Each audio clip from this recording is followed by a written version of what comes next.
Every region carries whispers of what almost existed, moments frozen in development files where ideas took shape before the final decisions were made. Diamond and Pearl hold a special place in that history, designed as something more ambitious than any game that came before.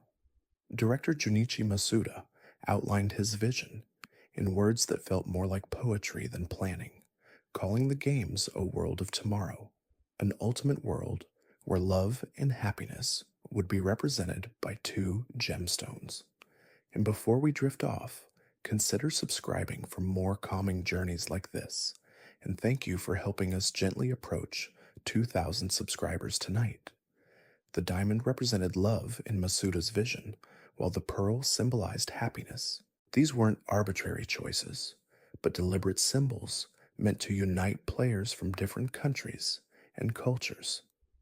The global trade station became the physical manifestation of this philosophy, allowing trainers to exchange creatures across oceans and continents without ever meeting face to face. For the first time in the series, distance became irrelevant. A child in Tokyo could trade with someone in New York, and neither would need to understand the other's language to complete the exchange. The system worked through universal imagery, through pictures of creatures that transcended written words. This connectivity represented something deeper than just gameplay mechanics. It was an attempt to create a shared world, a place where barriers dissolved and only the creatures themselves mattered.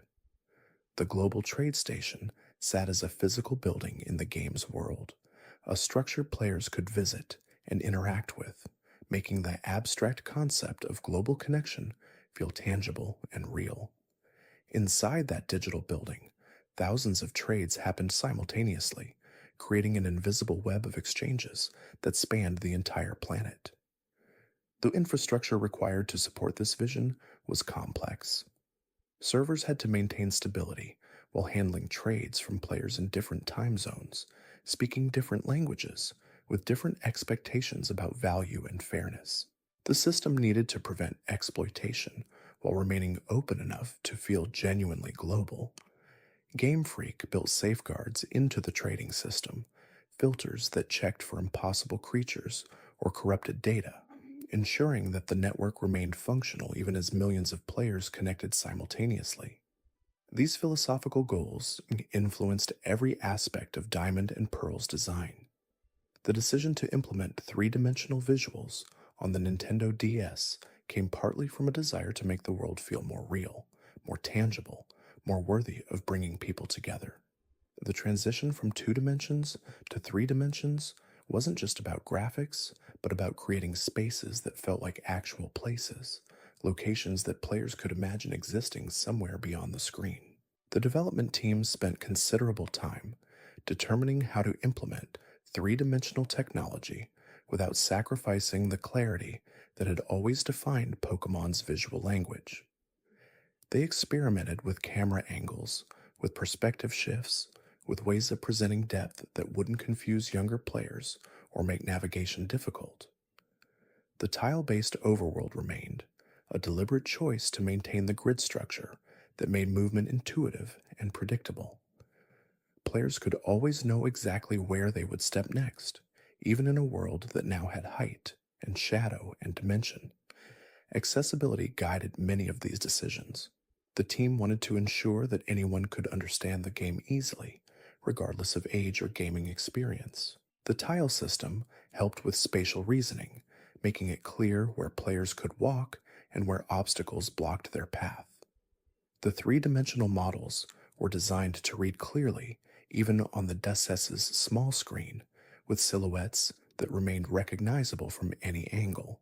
Every visual choice was tested to ensure it worked not just aesthetically, but functionally.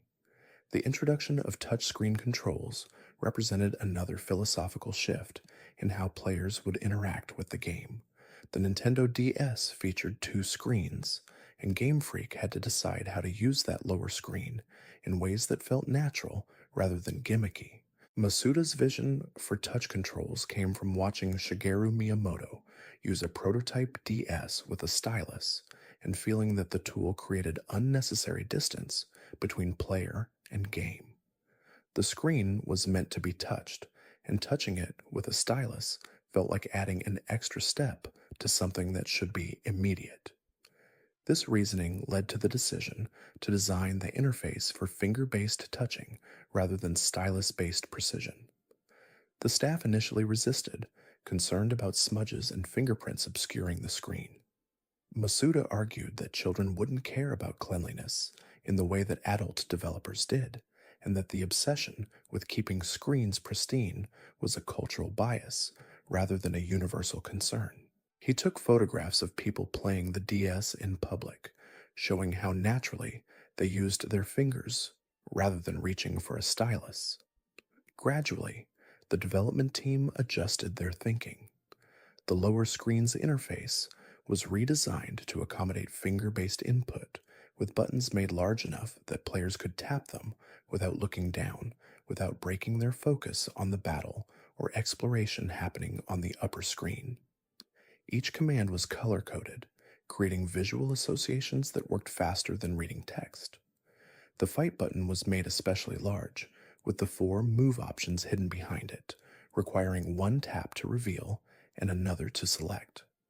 This layout minimized finger movement, reducing the time between deciding on an action and executing it.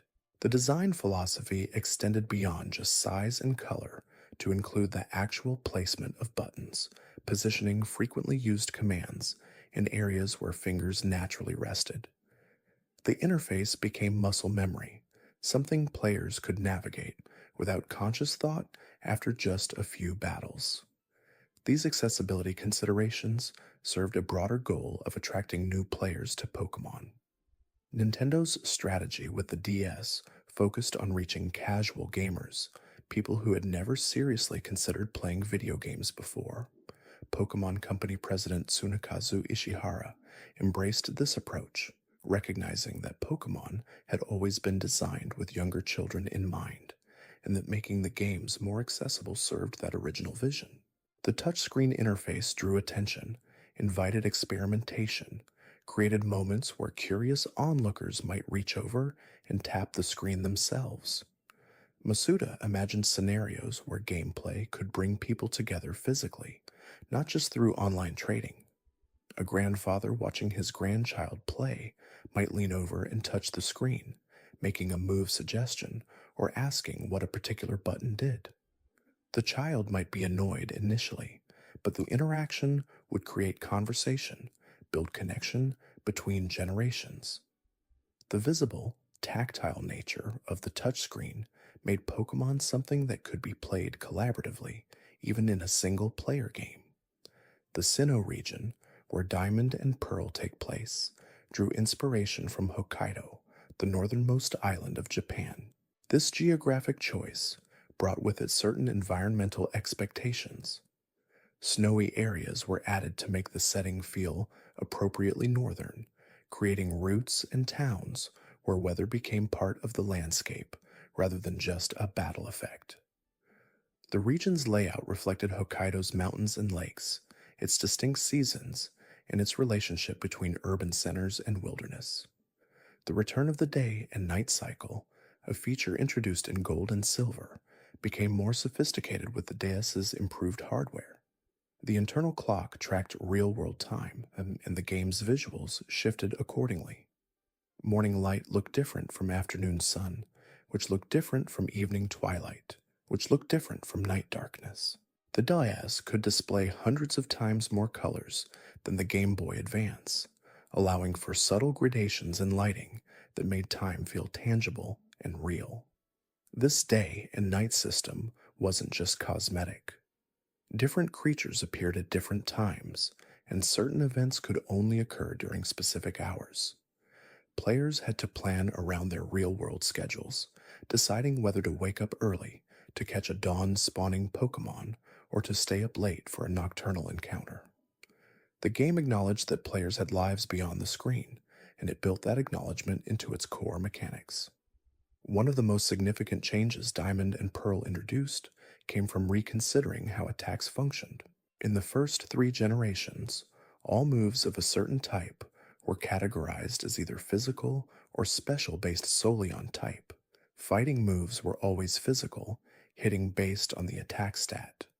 Water moves were always special, hitting based on the special attack stat. This created situations where Pokemon with high attack stats couldn't effectively use their own type's moves because those moves were classified as special. Gyarados became the iconic example of this problem. As a water type with an impressive attack stat but mediocre special attack, Gyarados couldn't make full use of water moves, which all counted as special. The creature was pushed toward using physical moves of other types, creating a disconnect between a Pokemon's type and its actual battle strategy. Diamond and Pearl solved this by evaluating each individual move rather than making blanket type-based decisions.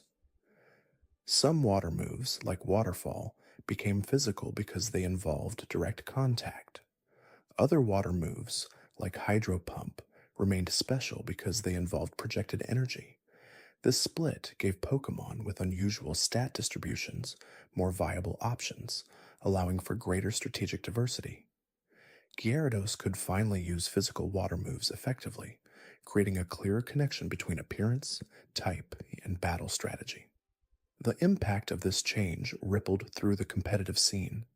Pokemon that had been considered weak or poorly designed suddenly became viable. Team composition became more complex, with trainers needing to consider not just types, but specific moves and stat distributions.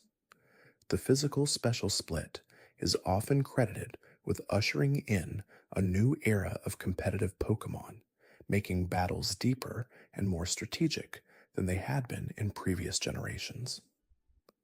Game Freak's efforts to enhance competitive play led to the creation of the Video Game Championships in 2009. This official competition brought together champions from local and regional events, creating a structured competitive scene where skilled players could test their strategies against the best trainers in the world. The tournament format validated competitive Pokemon as a serious endeavor, not just casual playground battles, but carefully planned team compositions and sophisticated strategies. Despite the ambition driving Diamond and Pearl's development, the games shipped with noticeable bugs. The most infamous glitch involved surfing on specific tiles and clipping through walls to reach out of bounds areas. Crafty players discovered that by taking a precise number of steps while outside the game's normal boundaries, then saving and reloading, they could access areas that weren't meant to be reachable. This void glitch, as it became known, allowed players to encounter legendary Pokemon early or to manipulate events in ways the developers hadn't intended. The existence of these bugs, despite the delayed release schedule, suggested how complex the games had become. More features meant more potential points of failure, more interactions that could produce unexpected results. The three-dimensional graphics, the touchscreen interface, the online trading system, the expanded Pokédex, all of these elements added layers of complexity that made thorough bug testing increasingly difficult. As the conversation drifts into other territories of Pokemon knowledge, patterns start emerging in how design evolves across generations. Arcanine holds an interesting place in the series' history, a creature that might have originally been planned as something more significant than it became. Evidence suggests Arcanine was considered for legendary status in the first generation, possibly as part of a trio alongside the three legendary birds. The evidence comes from multiple sources.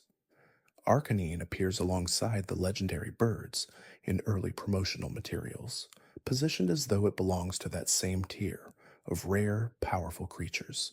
Its classification as the legendary Pokemon in Pokédex entries, despite not being treated as legendary in gameplay terms, hints at an original intention that changed during development. The creature's impressive stats and its rarity in the games support the theory that Arcanine was meant to be more exclusive than it ultimately became. If Arcanine was originally legendary, the decision to make it a standard, evolvable Pokemon likely came from balancing concerns or from a desire to give players more access to impressive fire types, making it obtainable through evolution of the more common Growlithe meant players could work toward obtaining Arcanine rather than hoping for a single scripted encounter. The change increased player choice while maintaining Arcanine's status as a powerful, desirable creature. This kind of design evolution, where a Pokemon's role changes during development, appears throughout the series' history. Creatures that were meant to be common become rare, while rare creatures become more accessible. Stats get adjusted, types get changed, appearances get refined. The development process is iterative, with each decision affecting dozens of others, creating cascading changes that reshape entire evolutionary lines or regional ecosystems. The concept of Pokemon evolution itself underwent scrutiny during early development. The leaked prototype materials from the first generation revealed different evolutionary paths than what appeared in the final games. Blastoise and Wartortle belonged to separate evolutionary families originally, with a baby Blastoise and a more developed Wartortle existing as distinct lines. These families were merged during development, creating the coherent three-stage evolution that players know today. This merger likely happened for multiple reasons. Three-stage evolutions had already been established as the standard for starter Pokemon, and maintaining that consistency made the game easier to balance and understand. The visual progression from Squirtle to Wartortle to Blastoise needed refinement to feel natural, to show clear changes while maintaining recognizable features across all three stages. The separate families might have felt disjointed, creating confusion about which creatures were related to each other. Similar consolidation happened throughout the first generation's development. Marowak's connection to Cubone underwent revision, with early materials suggesting different relationships between the bone-wielding creatures. Kangaskhan appears in some early notes as potentially related to the Cubone line, though this connection was never made explicit in the final games. These evolutionary relationships were tested, evaluated, and often simplified to create clearer, more intuitive progression paths. The second generation of Pokemon provides the clearest window into beta content thanks to the extensive Spaceworld demo leak. This prototype build, shown at Nintendo's yearly gaming showcase in 1999, revealed drastically different versions of creatures that eventually made it into Gold and Silver, as well as entirely cut Pokemon that never saw official release. The demo existed as a snapshot of development in progress, a moment when many ideas were still being tested and evaluated. The Spaceworld demo showed substantial overlap with Generation 1 content, likely because development of both generations happened in close proximity. Some sprites were identical to those from Pokémon Blue, the revised version of Red and Green that launched in Japan. This overlap suggests that the teams were still determining how to differentiate the new generation from the old one, how to create creatures that felt fresh while maintaining the visual consistency that defined Pokémon. Pre-evolutions became a major focus for Gold and Silver, giving popular first-generation Pokémon adorable baby forms. The Spaceworld demo revealed that many Pokémon beyond those in the final game were considered for baby forms. Meowth, Espponita, and Vulpix all had pre-evolutions designed, though none made it to the final release. Tangela had both a baby form and a second stage evolution planned, though only the latter would eventually appear in a much later generation with drastically different design. The baby forms shown in the Spaceworld demo were numerous. Paras, Grimer, Goldeen, Growlithe, and Doduo all had baby versions that were ultimately cut. A baby Mr. Mime appeared in the prototype, a concept that would be revisited in a later generation with a completely different design. Girafarig had a pre-evolution that looked like two ghostly forms attached at the middle, a strange and unsettling design that might have been too dark for a series aimed at children. Even baby Pokemon that did make it into the final game underwent substantial redesigns. Pichu, Cleffa, Igglybuff, Smoochum, Elekid, Magby, and Tyrogue all appeared in the Spaceworld demo with different sprites and sometimes different proportions or features. The redesigns aimed to make these baby forms cuter, more appealing, better aligned with the aesthetic expectations of a children's game. The changes were often subtle, adjustments to eye size or body shape, but they made significant differences in how approachable the creatures felt. Evolutions underwent similar scrutiny. Quillfish, Weepinbell, Lickitung, Farfetch'd, and Ditto all had second stage evolutions planned that never made it past the prototype stage. Some of these, like Farfetch'd and Lickitung, would eventually receive evolutions in later generations, though with completely different designs from their original concepts. Weepinbell was meant to evolve using a poison stone, while Ditto would evolve with a metal coat, becoming a metal-coated shapeshifter with a pointed head and gaping mouth. These cut evolutions suggest that Game Freak was actively trying to expand the first generation roster, giving more Pokemon the attention and development that popular creatures had already received. The decision to cut so many evolutions likely came from concerns about balance, about creating too many powerful creatures, or diluting the appeal of the new Pokemon by focusing too much on updating old ones. Pinsir had a planned evolution that looked unsettlingly mechanical, resembling imagery from apocalyptic media more than a natural creature. Porygon 2 underwent substantial changes, shifting from a design made of spheres arranged in a lion shape to a smoothed-out version closer to the original Porygon's aesthetic. These changes show how drastically designs could shift during development, how a creature's core concept might remain while its execution changed completely.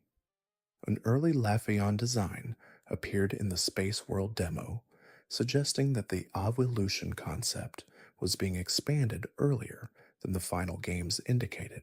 This grass-type evolution didn't make it into Gold and Silver, and when Leafeon finally appeared in Generation 4, its design bore little resemblance to the prototype version. The delay might have come from concerns about creating too many evolutions at once, or from difficulties in balancing an expanded Eevee family. Several Generation 2 Pokemon featured substantial changes during development. Jumpluff, Blissey, Ipom, and Politoed all looked different in the Spaceworld demo, with alterations ranging from minor tweaks to complete redesigns. The three legendary dogs, Raikou, Entei, and Suicune, were all reworked to appear more powerful and imposing. The original designs had a softer, less threatening appearance that didn't match the gravitas these legendary creatures were meant to convey. The starter Pokemon underwent particularly dramatic revisions. Chikorita's middle evolution, Bayleaf, was originally designed to look more dinosaur-like. The entire fire starter line was based on bears, rather than the fire-type creatures that eventually appeared. The water starter line resembled a family of seal-like dinosaurs, a concept that was completely replaced by the Totodile line. Interestingly, a seal-based starter Pokemon did eventually appear in Generation 7 with Poplio, suggesting that good ideas often find homes even if they don't work in their original context. Other water-type Pokemon included an early design of Remoraid that more clearly resembled a revolver, making the weapon inspiration more explicit than the final version. Bomushika, a sea lion Pokemon that balanced a flaming ball on its nose, would have been the first firewater type in the series. This unusual type combination didn't appear until Generation 6 with the mythical Pokemon Volcanion, suggesting that Game Freak eventually returned to the idea after years of considering how to implement it effectively. A complete evolutionary line of aquatic Pokemon was cut from Gold and Silver. Monbo the Sunfish evolved into Ikari the anchor-tailed shark, which evolved into Rotsu, an elongated anglerfish. The line showed clear visual progression from small and cute to large and menacing, creating a family with strong thematic unity. A fan theory suggests that Ikari might have originally been planned to inhabit the Lake of Rage, as Ikari means both rage and anchor in Japanese. The feisty shark could have been the lake's main attraction before being replaced by the iconic red Gyarados. Numerous other Pokemon that never made the final game appear in the Spaceworld demo. A voodoo doll and its evolution, which appeared to be a deceased panda, created unsettling imagery that likely contributed to their removal. A two-stage werewolf family was cut, along with the feline Pokemon Rinrin and its evolution Belloon. A Pokemon based on Slowking's shell crown was removed, perhaps because the concept felt too specific or too strange. The electric tiger Pokemon Kotora and its evolution Radara, both seen in first-generation prototypes, returned in the Spaceworld demo before being cut once more. These persistent designs suggest that certain concepts appealed to developers, even when they couldn't quite find the right implementation. Ideas would be tested, set aside, then tested again in different contexts, sometimes across multiple generations, before finally being abandoned or transformed into something different. As development progressed beyond Generation 2, information about cut and prototype Pokemon became less abundant. Fewer assets were leaked, and developers became more careful about sharing details and artwork. This increased secrecy makes it harder to trace the evolution of designs in later generations, though hints and fragments still occasionally surface through concept art or developer interviews. The development philosophy that shaped Diamond and Pearl continued influencing later generations. The emphasis on connectivity, on bringing players together across distances, became a core assumption rather than an ambitious goal. Online features expanded with each new game, creating increasingly sophisticated ways for trainers to battle, trade, and interact without physical proximity. The global trade station, introduced in Diamond and Pearl, evolved into more complex systems, but the underlying philosophy remained constant. The physical special split introduced in Generation 4 became permanent, a change so fundamental that reverting in it would have felt like a step backward. Each subsequent generation built on this foundation, adding new move types and refining how different attacks functioned. The decision to evaluate moves individually rather than by type opened a design space that continues to be explored, allowing for creative move pools and unusual type combinations that wouldn't have worked under the old system. Touchscreen controls, while less emphasized in later games as hardware moved away from dual screens, influenced how developers thought about interface design. The principle that controls should be intuitive, that players shouldn't need to look away from the action to make selections, carried forward even when the specific implementation changed. Button layouts and menu designs continued to prioritize accessibility, making sure that younger players and casual gamers could navigate complex systems without frustration. The commitment to creating ideal worlds, ultimate worlds, where different design elements work together in service of a unified vision, became a recurring theme in Pokemon development. Each generation attempted to push boundaries in some way, whether through new mechanics, new types, new evolutionary methods, or new ways of presenting familiar creatures. The ambition driving Diamond and Pearl, the desire to create something that would bring people together and represent the ultimate expression of what Pokemon could be, continued motivating developers, even as the series grew and evolved. Looking at beta content and cut designs across generations reveals how much experimentation goes into creating each game. For every Pokemon that appears in a final release, several alternatives were designed, tested, and ultimately rejected. These cuts weren't always about quality. Sometimes good designs didn't fit the region's theme, or they overlapped too much with other creatures, or they created balance issues that couldn't be easily resolved. The process of refinement meant constantly evaluating whether each creature served the game's broader goals.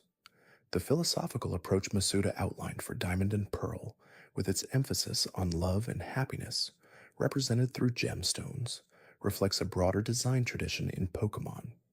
Every generation has underlying themes that guide not just story and setting, but also which creatures get included and how they're portrayed. These themes create cohesion, ensuring that disparate creatures feel like they belong to the same world rather than being random collections of monsters. The technical challenges of implementing three-dimensional graphics on the DSS influenced how later games approached visual presentation. The lessons learned about maintaining clarity while adding depth, about creating distinctive silhouettes that read well from any angle, about balancing technical ambition with accessibility concerns, all carried forward to subsequent hardware generations. Each new system brought new capabilities, but the core principles established during Diamond and Pearl's development remained relevant. The emphasis on making games that could appeal to both children and adults, to both casual players and competitive battlers, created design tensions that continue defining Pokemon. Features need to be simple enough for young children to understand, but deep enough for dedicated players to master. Stories need to be appropriate for all ages, while still feeling meaningful and emotionally resonant. Creature designs need to appeal to diverse aesthetic preferences while maintaining a consistent visual language. These tensions don't have perfect solutions, only careful compromises that attempt to serve multiple audiences simultaneously. Diamond and Pearl represented Game Freak's attempt to navigate these compromises while pushing the series forward technologically and philosophically. The fact that certain features worked better than others, that some ideas required revision or removal, shows how difficult this balancing act is. The connection between Game Freak's design process and the final product's player's experience is rarely visible. Games appear complete, polished, with few hints about the alternatives that were considered and rejected. The Spaceworld demo leak and similar revelations about beta content provide rare glimpses into this hidden process, showing how tentative and uncertain development can be even for experienced teams working on successful franchises. These glimpses remind us that every design choice represents a decision point where multiple options existed and one was selected over the others. The reasons for these selections aren't always documented or explained, leaving room for speculation about why certain directions were pursued and others abandoned. Sometimes practical concerns, like deadlines or technical limitations, forced decisions. Other times, aesthetic preferences or philosophical disagreements led to changes. The iterative nature of game development means that features influence each other in complex ways. A decision to include certain Pokemon affects which others can be included due to type balance concerns. The choice to implement online trading influences how rare certain creatures should be. The decision to add a physical special split changes how moves need to be distributed across Pokemon. Each choice cascades through the design, creating effects that might not be immediately obvious.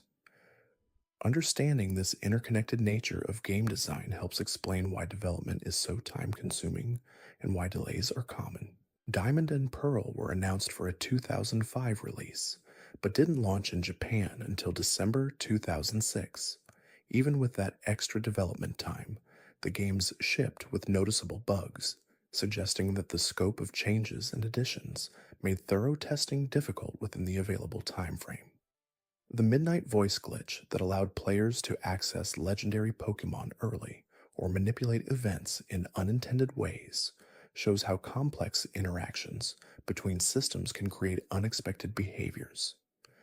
The surfing mechanics, the save system, the map boundaries, and the Pokemon encounter systems all worked correctly in isolation, but produced strange results when combined in specific ways. Finding and fixing these interactions requires exhaustive testing of edge cases and unusual player behaviors. Game Freak's willingness to take risks, to try ambitious features, even knowing they might create technical challenges, reflects a commitment to advancing the series rather than playing it safe. The global trade station could have been postponed to a later generation when online infrastructure was more mature. The physical special split could have been implemented gradually rather than all at once. The three-dimensional graphics could have been saved for more powerful hardware. Instead, Diamond and Pearl attempted all of these changes simultaneously, accepting the risks that came with such ambition. This risk-taking sometimes led to problems, like the bugs that shipped in the final game, but it also led to innovations that defined Pokémon for years afterward. The global trade station became a standard feature in subsequent generations. The physical special split was never reverted. Three-dimensional graphics became the norm. The decisions made during Diamond and Pearl's development set directions that the series continues following. The philosophical grounding Masuda provided, the vision of creating ultimate worlds where players from around the globe could connect and share experiences, continues resonating through modern Pokémon games. Online features have expanded dramatically since Diamond and Pearl, but the core idea of using Pokémon as a bridge between different people remains central. Trading, battling, and sharing discoveries all serve the same fundamental purpose that Masuda articulated, bringing people together through shared love of these creatures. The symbols he chose, Diamond for love and Pearl for happiness, weren't just marketing concepts, but genuine attempts to infuse the games with emotional meaning. These weren't just products to be consumed, but experiences meant to create feelings, to forge connections, to represent something larger than the mechanics and graphics and storylines. This idealism might seem naive, but it reflects a sincerity about the potential of games to affect people positively. Looking back at the development of Diamond and Pearl through the lens of their philosophical goals, technical innovations, and cut content reveals a picture of ambitious developers trying to create something meaningful within significant constraints. The Nintendo DS had capabilities far beyond the Game Boy Advance, but was still limited compared to home consoles or later handheld systems. The series had established conventions that couldn't be abandoned without alienating longtime fans. The target audience included young children who needed games to be accessible and intuitive. Within these constraints, Game Freak attempted to push forward on multiple fronts simultaneously. They wanted better graphics, more connectivity, deeper strategy, wider accessibility, and emotional resonance. Achieving all of these goals required difficult decisions about what to include, what to change, and what to cut. The beta Pokemon that didn't make it into Gold and Silver, the evolutionary lines that were merged or separated, the features that were delayed or abandoned, all represent the costs of ambition. These costs weren't failures, but necessary compromises. Development is always about trade-offs, about deciding which goals are most important when not everything can be achieved. Game Freak prioritized certain features and cut others not because the cut features were bad, but because resources were finite and choices had to be made. Understanding this helps contextualize why beta content exists, why games ship with bugs, why some design elements feel incomplete or unpolished. The transparency created by leaks and demonstrations, like the Spaceworld demo, enriches our understanding of this process, but also creates complications. Developers never intended for their rough drafts and abandoned concepts to be publicly scrutinized. These were internal documents, working materials meant to facilitate development rather than to be judged as finished products. The leaks expose creative work at vulnerable stages, showing ideas before they've been refined and polished. This exposure can feel invasive to developers who value privacy in their creative process. but it also provides educational value to fans and aspiring developers who want to understand how games are made. The tension between these perspectives remains unresolved, with valid arguments on both sides about the ethics of leaked content and what responsibility audiences have when accessing materials that were never meant to be public. Regardless of these ethical considerations, the beta content exists and has become part of Pokemon's cultural history. Fans discuss cut Pokemon, speculate about why certain designs were changed, and imagine alternate versions of games where different decisions were made. This engagement extends the life of these abandoned concepts, giving them a kind of existence outside official releases. Fan art depicts beta Pokemon, fan games include them as playable creatures, and discussions analyze their designs and potential roles.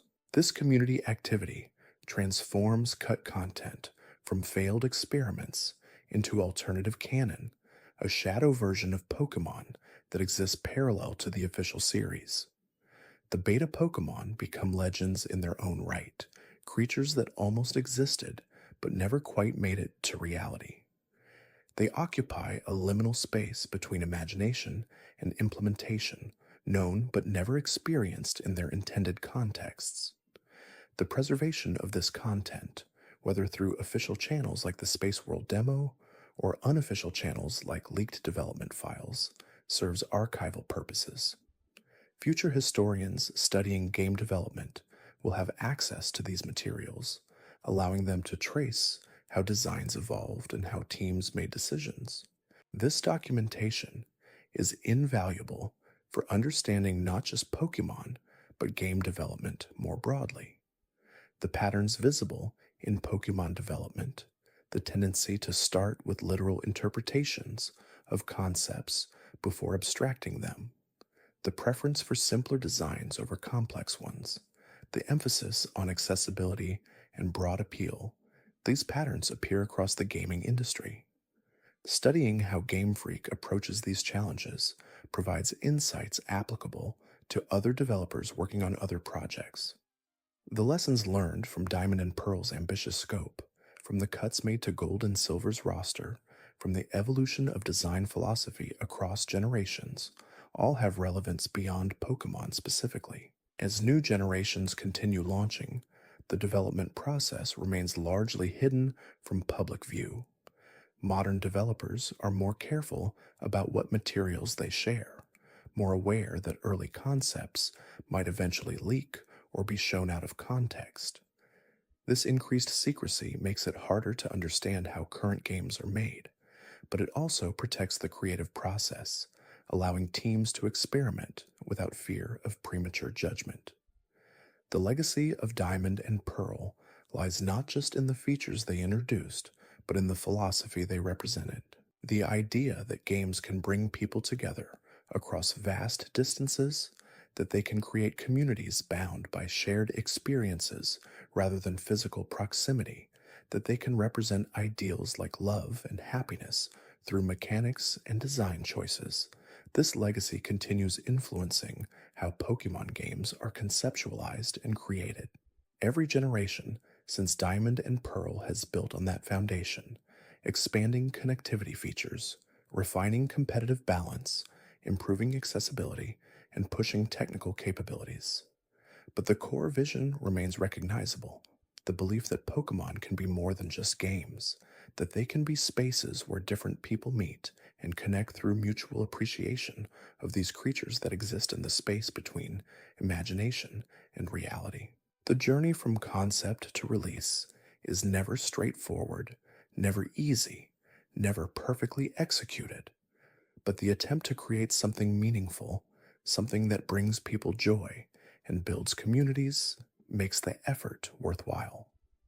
Diamond and Pearl represented an attempt to create an ultimate world, and while they fell short of that impossible goal in various ways, they succeeded in moving the series forward, in creating new possibilities, in bringing millions of players together through invisible networks of data and shared passion.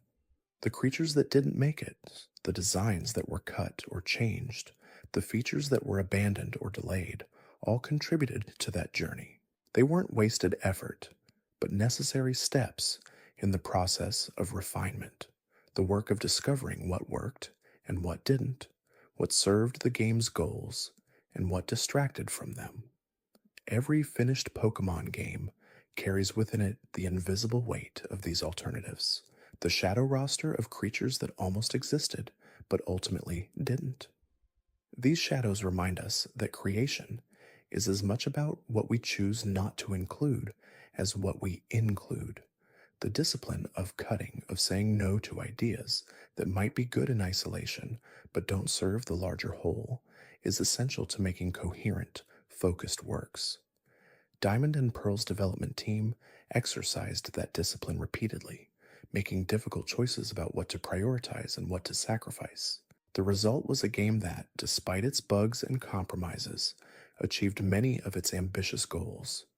It connected players globally, enhanced competitive play, improved accessibility, and created a world that felt more real and dimensional than previous Pokemon games. It wasn't perfect, but it was significant, a genuine attempt to push the series forward in meaningful ways. As the night deepens and consciousness starts to drift, these stories of development and design fade into quiet appreciation for the work that goes into creating worlds where creatures live and people connect. The philosophies and decisions and cuts and changes all blur together into a general sense of the effort required to make something players can enjoy. Diamond and Pearl stand as testament to that effort, a moment in Pokemon history where ambition met execution and created something that continues affecting how the series develops. The creatures that exist and the creatures that don't, the features that shipped and the features that were cut, the bugs that remained and the polish that was achieved, all combine into the actual experience of playing these games. What might have been becomes less important than what is, and the shadow roster of beta Pokemon serves mainly as a reminder that development is complex, challenging, and always involves difficult choices. The physical interface choices made for Diamond and Pearl extended beyond just the touchscreen into how information was presented visually. Color coding wasn't arbitrary, but carefully chosen to create instant associations that worked across language barriers. Red typically signaled important actions or warnings, blue suggested defensive options or status information, green indicated positive effects or healing capabilities. These color conventions built on psychological associations that most players already carried, making the interface feel intuitive even without explicit tutorial explanations. The size of buttons and text wasn't just about accommodating finger touches, but about ensuring readability for all ages. Younger children, who were still developing reading skills, needed large, clear text that could be parsed quickly. The decision to make the fight command especially prominent reflected an understanding of how often that button would be pressed during normal gameplay. Every battle started with that selection, so making it the largest, most obvious option reduced cognitive load and made battles flow more smoothly. These design considerations that extended to every aspect of the interface. Menu systems were organized hierarchically, with the most commonly accessed functions requiring the fewest button presses to reach. The bag was organized into categories that matched how players thought about items, grouping healing items separately from battle items, from key items, from technical machines. This organization wasn't perfect, and later generations would refine it further, but it represented serious thought about how players actually interacted with their inventories. The decision to hide the 4-move options behind the fight button rather than displaying them constantly came from space considerations, but also from information management principles. Showing all 4 moves at all times would have cluttered the screen and forced players to process more information than necessary when they were still deciding which action to take. By hiding the moves until the fight command was selected, the interface kept the decision tree simple, presenting options only when they became relevant. This progressive disclosure principle appears throughout Diamond and Pearl's interface design. Players weren't overwhelmed with all possible options simultaneously, but guided through decision trees that revealed information at appropriate moments. The Pokédex, for example, showed basic information about a Pokémon initially, but allowed players to dive deeper into stats, evolution methods, and habitat information through additional menu selections. This layered approach accommodated both casual players who wanted basic information and dedicated players who wanted comprehensive data. The online features introduced with the Global Trade Station required similar careful interface design. Trading Pokemon online involved risks, the possibility of receiving a creature that didn't match the offered description or losing a valuable Pokemon due to connection issues. The interface needed to communicate those risks clearly while not making the process feel dangerous or discouraged. Confirmation screens asked players to verify their decisions multiple times, ensuring that trades weren't executed accidentally. The visual feedback during trades was designed to build anticipation and ceremony around the exchange. When a trade completed successfully, both Pokemon appeared on screen, showing the exchange happening in real time, rather than just updating the player's inventory invisibly. This animation served both functional and emotional purposes, confirming that the trade had occurred, while also making it feel like a significant event rather than a background transaction. The ability to search for specific Pokemon on the global trade station required thoughtful design around how players specified their requests. A simple text search would have created problems with misspellings and different language versions of Pokemon names. Instead, the system used the Pokédex as a visual catalog, letting players scroll through images and select the creature they wanted. This visual approach worked across all languages and required no typing, making it accessible even to very young players. The deposit system, where players could leave a Pokemon on the global trade station with a request for what they wanted in return, created an asynchronous marketplace that functioned even when the original player wasn't online. This design choice was crucial for making global trading feasible across time zones. A player in Japan could leave a request that would be fulfilled hours later by a player in America, with neither needing to coordinate timing or even be aware of each other's existence beyond the trade itself. These systems had to be robust against exploitation. Players would inevitably try to game the system to find ways of duplicating Pokemon or manipulating data to create impossible creatures. The server-side validation that checked every trade for legitimacy had to catch these attempts without creating false positives that would frustrate legitimate players. This balance between security and accessibility required constant monitoring and updates as players discovered new exploits. The integration of online features into a portable handheld system created technical challenges that hadn't existed in previous Pokemon games. Wi-Fi connectivity was still relatively new in consumer devices in 2006, and reliable wireless connections weren't universally available. The game needed to handle connection drops gracefully, saving progress appropriately, and not punishing players for infrastructure problems beyond their control. This fault tolerance became a crucial part of the online system's design. The philosophical goal of bringing players together globally required not just technical infrastructure, but also design choices that encouraged interaction. The global trade station wasn't just functional, but inviting, with its physical presence in the game world, making online trading feel like a real place rather than an abstract menu system. Players traveled to this building, walked inside, and interacted with NPCs who explained the system and facilitated trades. This spatial grounding made the abstract concept of global connectivity more concrete and understandable. The day and night cycle's return in Diamond and Pearl brought with it design challenges around how to communicate time-based events without frustrating players. If a Pokemon only appeared at night and a player searched for it during the day, they needed some way of knowing that waiting would make it available. The Pokédex helped with this by noting habitat information and appearance times, but this information was only available for Pokemon the player had already seen, creating a catch-22 situation for encountering new species. This tension between discovery and guidance appears throughout Pokemon game design. Too much information removes the joy of exploration and experimentation, but too little information can create frustration when players can't figure out how to progress. Diamond and Pearl lean toward less explicit guidance, trusting that players would experiment, talk to NPCs, and share information with friends.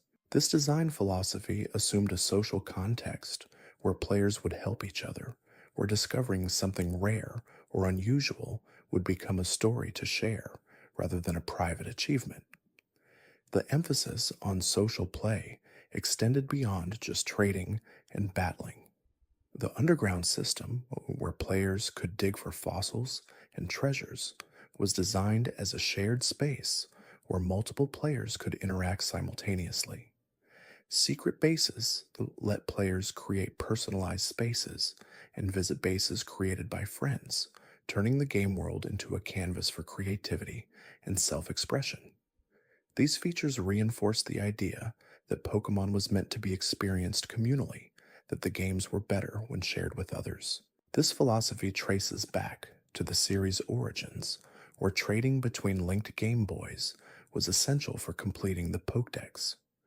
The hardware limitations of early systems required physical proximity for connectivity, creating playground cultures where Pokemon became a social phenomenon. Diamond and Pearl attempted to recreate that social dynamic in an online context, replacing physical proximity with digital connectivity while maintaining the sense of community and shared experience. The choice to base Sinnoh on Hokkaido brought geographic and cultural specificity to the game's setting. Hokkaido's history as a frontier region, relatively recently settled compared to other parts of Japan, influenced the story's themes of exploration and discovery. The region's harsher climate and more dramatic seasonal changes created gameplay variety, with snow-covered routes requiring different strategies than temperate forests or beach areas. The architectural styles in Sinnoh's towns reflected Hokkaido's mix of traditional Japanese and Western influences, showing how cultural exchange shaped the region's development. This attention to real-world geography and history grounded the game world, making it feel like a place with coherence and internal logic, rather than a random collection of themed areas. Players who knew Hokkaido might recognize parallels to actual locations, while those unfamiliar with the region could still appreciate the consistency of the setting. The legendary Pokemon associated with Sinnoh carried mythological weight unusual, even for the series. Dialga and Palkia represented fundamental concepts of time and space, while Giratina embodied antimatter and distortion. These weren't just powerful creatures, but cosmological forces, beings whose actions could affect reality itself. This escalation in legendary Pokemon significance reflected Game Freak's ambition to make Diamond and Pearl feel consequential, to create a mythology that matched the game's technical and social ambitions. The story involving these legendary Pokemon explored themes of balance and the dangers of trying to control fundamental forces. Team Galactic's leader sought to use legendary Pokemon to recreate the universe according to his vision, believing he could eliminate suffering by controlling time and space directly. This plotline raised questions about whether perfection was achievable or even desirable, whether an ideal world created through control would actually be better than the flawed reality that existed naturally. These narrative themes connected to the broader philosophical framework Masuda outlined for the games. The diamond represented love, acceptance of others as they are, rather than trying to reshape them. The pearl represented happiness, finding joy in existence as it unfolds, rather than demanding perfection. The story's resolution reinforced these values, showing that attempts to forcibly create ideal worlds ultimately failed because they denied the complexity and unpredictability that gave life meaning. This storytelling approach aimed for something more sophisticated than previous Pokemon games had attempted. The narrative wasn't just about collecting creatures and defeating rivals, but about larger questions of existence, so purpose, and the relationship between control and freedom. Whether younger players engaged with these themes or just enjoyed the surface level adventure of catching Pokemon and battling trainers, the depth was there for those who wanted it. The Pokédex entries for Sinnoh Pokémon often carried darker or more unsettling implications than entries from previous generations. Drifblim, a friendly-looking balloon Pokémon, was described as carrying away children and adults who grabbed its strings. Drifloon, its pre-evolution, appeared near hospitals and schools, waiting for people to hold on to it. These entries added layers of menace to creatures that appeared cute and harmless, suggesting that the Pokemon world contained dangers that weren't always obvious. This tonal complexity appeared throughout Sinnoh's Pokédex. Spiritomb was formed from 108 spirits bound together, a number significant in Buddhist tradition for representing earthly desires and attachments. Frostless was said to freeze young men it found attractive, preserving them forever in ice. These descriptions drew from folklore and ghost stories, creating a sense that Pokemon were creatures with genuine danger and mystery, rather than just cute companions. The decision to include this darker material reflected confidence in the audience's sophistication. Pokemon games had always balanced cute designs with occasionally unsettling concepts, but Diamond and Pearl pushed further into genuinely creepy territory. This push might have come from awareness that the core audience was aging, that players who had grown up with the first generation were now teenagers or young adults who could handle more mature themes. The balance between accessibility for children and depth for older players required constant calibration. The core gameplay needed to be simple enough for a 7-year-old to enjoy, but the competitive systems needed enough complexity to interest teenagers and adults. The story needed to be appropriate for all ages while still offering meaningful themes and character development. These requirements created design tensions that couldn't be perfectly resolved, only managed through careful compromise. The evolution mechanics introduced in Diamond and Pearl added complexity to how Pokemon transformed. Several creatures required specific conditions beyond just level thresholds, needing to be traded while holding items, or leveled in particular locations, or have certain stats meet minimum thresholds. These complex evolution methods created situations where casual players might never discover certain Pokemon, while dedicated players could pursue specific transformations through careful planning. This gating of content served multiple purposes. It extended playtime by creating goals beyond just completing the main story. It encouraged online trading, since some evolutions required trades to trigger. It rewarded exploration and experimentation, making players feel clever when they discovered hidden evolution methods, but it also created frustration when evolution seemed arbitrary or when players accidentally prevented evolutions by not meeting obscure requirements. The balance between discovery and frustration is difficult to calibrate. What feels like a rewarding puzzle to one player might seem like an unfair obstacle to another.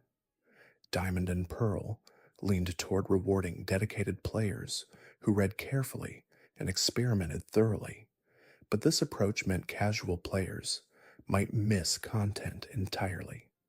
Later generations would adjust this balance, making evolutions more transparent while still maintaining some discovery elements.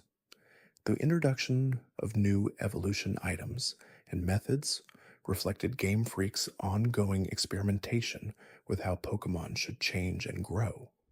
The series had established level-based evolution as the standard, but exceptions to that rule created variety and interest. Trade evolutions encouraged social play. Stone evolutions created decision points about timing. Happiness-based evolutions rewarded players for treating their Pokémon well. Each evolution method communicated something about the creature and created distinct gameplay experiences. The physical special split's impact on competitive play can't be overstated. Entire strategies that were impossible in previous generations became viable overnight.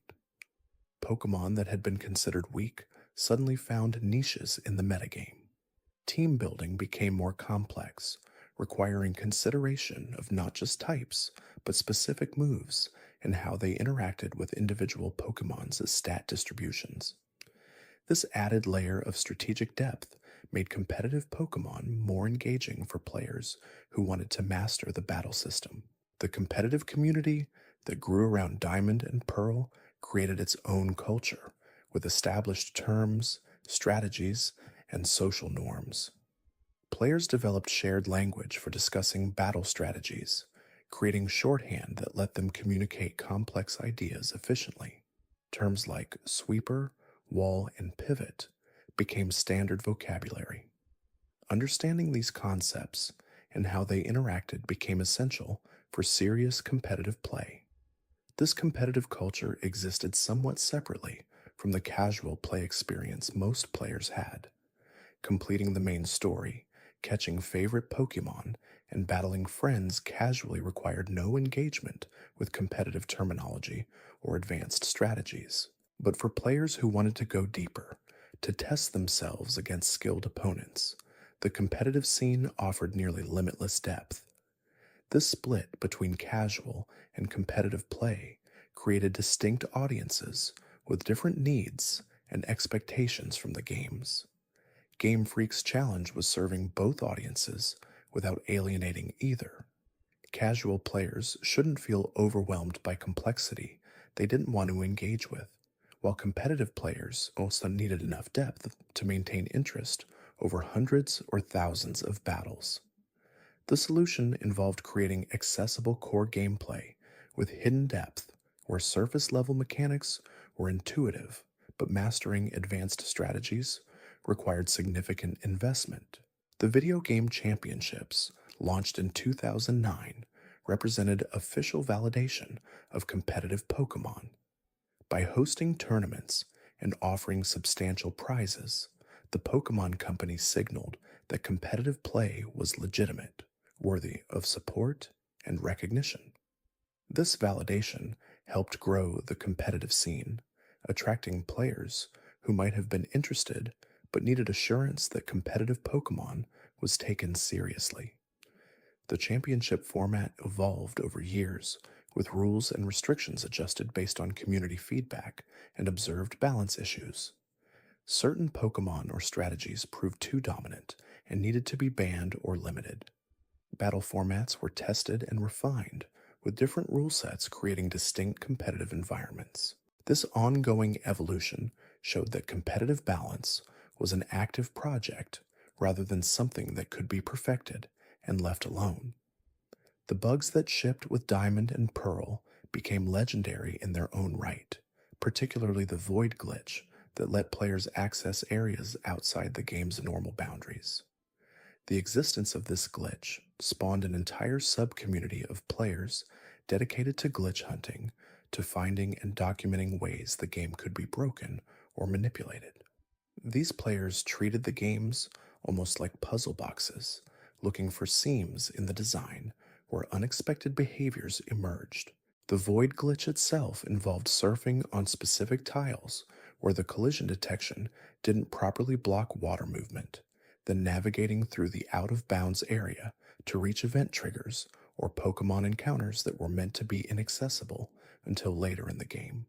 The precise number of steps required and the careful navigation through invisible geometry made executing the glitch challenging, but players who mastered it could catch legendary Pokémon early or trigger events out of sequence. Game Freak's response to these glitches was measured. They patched some issues in later versions, but didn't aggressively try to prevent all glitch exploitation. This tolerance might have come from recognition that glitch hunting was its own form of play, that players who wanted to break the game were engaging with it deeply, even if not in intended ways. As long as glitches didn't enable malicious behavior, like creating illegal Pokemon for online trading, they were allowed to exist. This philosophy of tolerating benign glitches contrasts with more controlling approaches some developers take. Rather than trying to prevent all possible exploits, Game Freak focused on preventing exploits that could harm the online ecosystem or give unfair advantages in competitive play. Single player glitches that just let players access content early or in unusual ways were seen as acceptable, even interesting additions to the game's possibility space. The development timeline for Diamond and Pearl, with its delay from 2005 to 2006, suggests how ambitious the project was. The transition to three-dimensional graphics, the implementation of online trading, the expansion of the Pokédex, the refinement of battle mechanics, all of these required significant work. The delay allowed for additional polish, but still wasn't enough to catch all bugs, showing how complex modern game development had become. This complexity would only increase in later generations as games grew more ambitious. The expectations set by Diamond and Pearl's online features and three-dimensional graphics became baseline requirements, not optional additions. Each subsequent generation needed to match or exceed these features while also introducing new mechanics or gimmicks to differentiate itself. This escalating complexity made development more challenging and time-consuming with each new release. The pattern of delays and bugs that characterized Diamond and Pearl's launch appeared in later generations as well, suggesting that Pokemon's development process consistently pushed against time and resource constraints. The pressure to release games regularly, to maintain the franchise's momentum and capitalize on merchandise and media tie-ins, created deadlines that were sometimes difficult to meet without compromises. This tension between ambition and schedule shaped every aspect of how Pokemon games were made. The cultural impact of Diamond and Pearl extended beyond just the games themselves.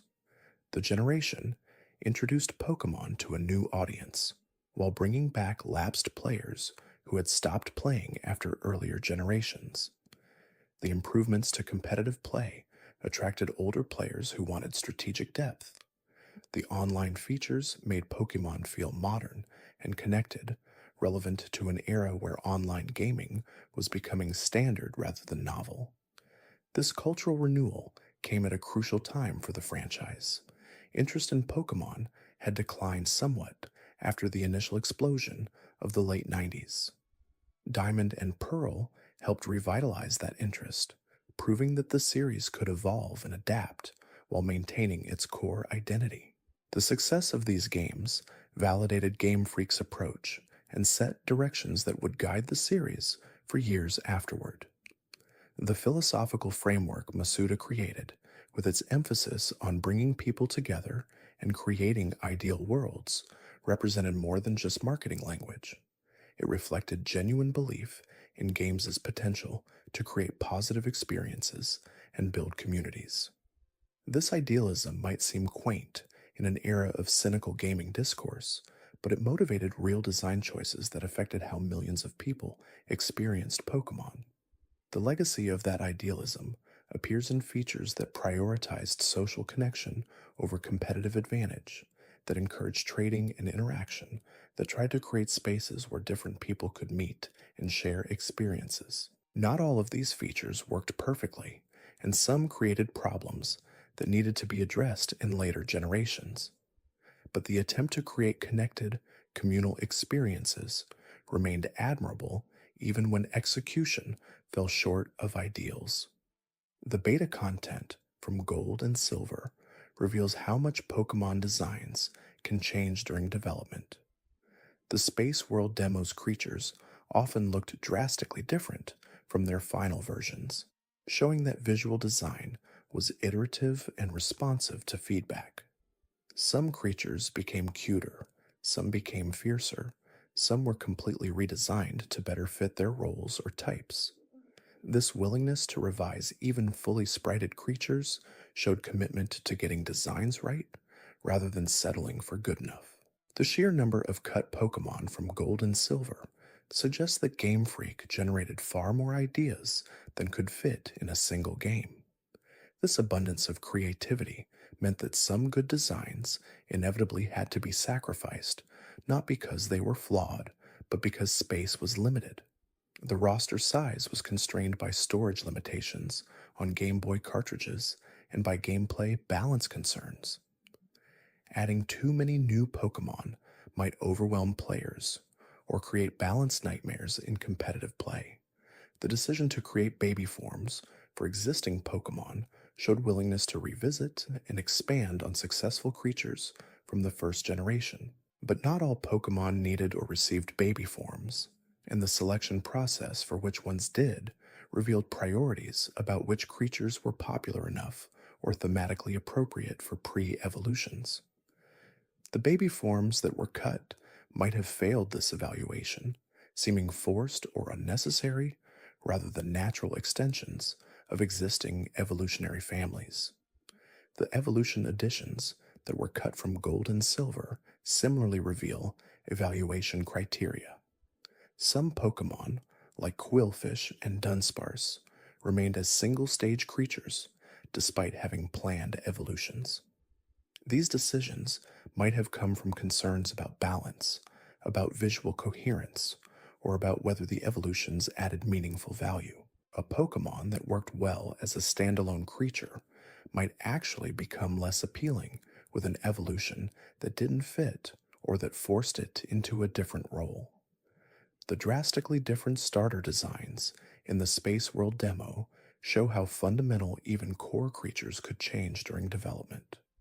The bear-based fire starters and seal-like water starters were completely replaced by the Cyndaquil and Totodile families.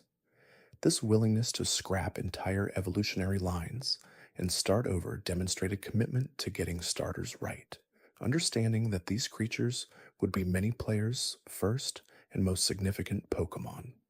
Starters needed to be appealing, well-balanced, and thematically distinct from each other.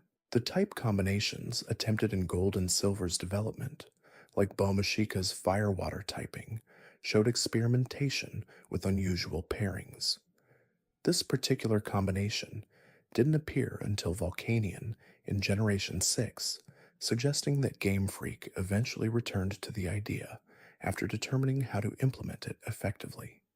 The delay wasn't because the typing was bad, but because finding the right creature to embody that combination took time and multiple attempts.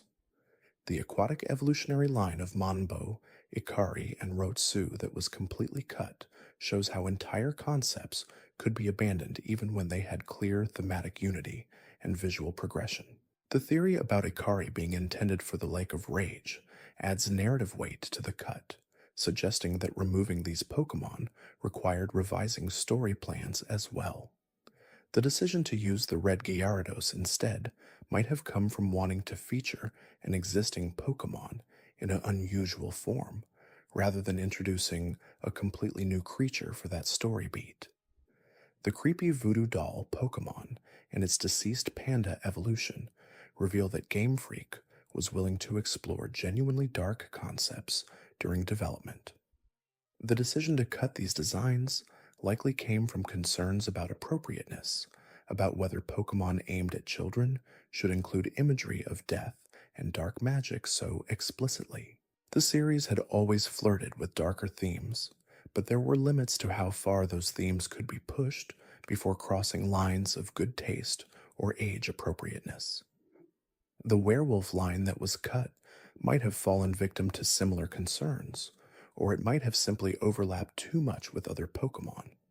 Dark type was still new in Generation 2, and filling out that type's roster with diverse creatures required careful curation. A werewolf might have felt too similar to other canine Pokemon, or might have leaned too heavily into horror imagery that didn't fit Pokemon's overall tone. The electric tiger Pokemon Kotora and Raitora's repeated appearances in both Generation 1 and Generation 2 prototypes before being cut both times suggests that the concept appealed to developers, but never quite found the right implementation. The tiger motif might have been too similar to other feline Pokemon, or the electric typing might have been too crowded with Pikachu, Raichu, Jolteon, and other established creatures. Whatever the reason, the concept was tested multiple times before ultimately being abandoned. This pattern of recycling and reconsidering ideas appears throughout Pokemon's development history. Concepts that don't work in one generation might resurface in another, often transformed to fit new contexts or combined with different elements. The creative process involves not just generating new ideas, but also evaluating old ones, determining whether they deserve another chance or should be permanently retired. The increasing secrecy around cut content in later generations reflects growing awareness of how leaks and early reveals affect player expectations and marketing. When beta content becomes public, it can create disappointment if features are cut or changed, or it can spoil surprises that developers wanted to reveal carefully. The tighter control over what information gets shared helps manage player expectations and preserves the intended experience of discovering new Pokemon and features during actual play. This increased secrecy has costs, though. It makes understanding the development process harder, reduces transparency about why certain decisions were made, and limits the educational value that beta content provides. The balance between protecting creative process and sharing it with interested audiences remains unresolved, with different developers taking different approaches based on their values and priorities. The philosophical continuity across Pokemon generations shows that certain core values persist, even as specific features and mechanics change. The emphasis on accessibility, on bringing people together, on creating creatures that inspire affection and loyalty, these values have guided the series from its origins through its modern iterations. Diamond and Pearl represented a particular expression of these values, one shaped by the technical capabilities and cultural context of the mid-2000s, but the underlying principles remained consistent with what Game Freak had always tried to achieve. Understanding this continuity helps contextualize both the innovations and the familiar elements that appear in each new generation.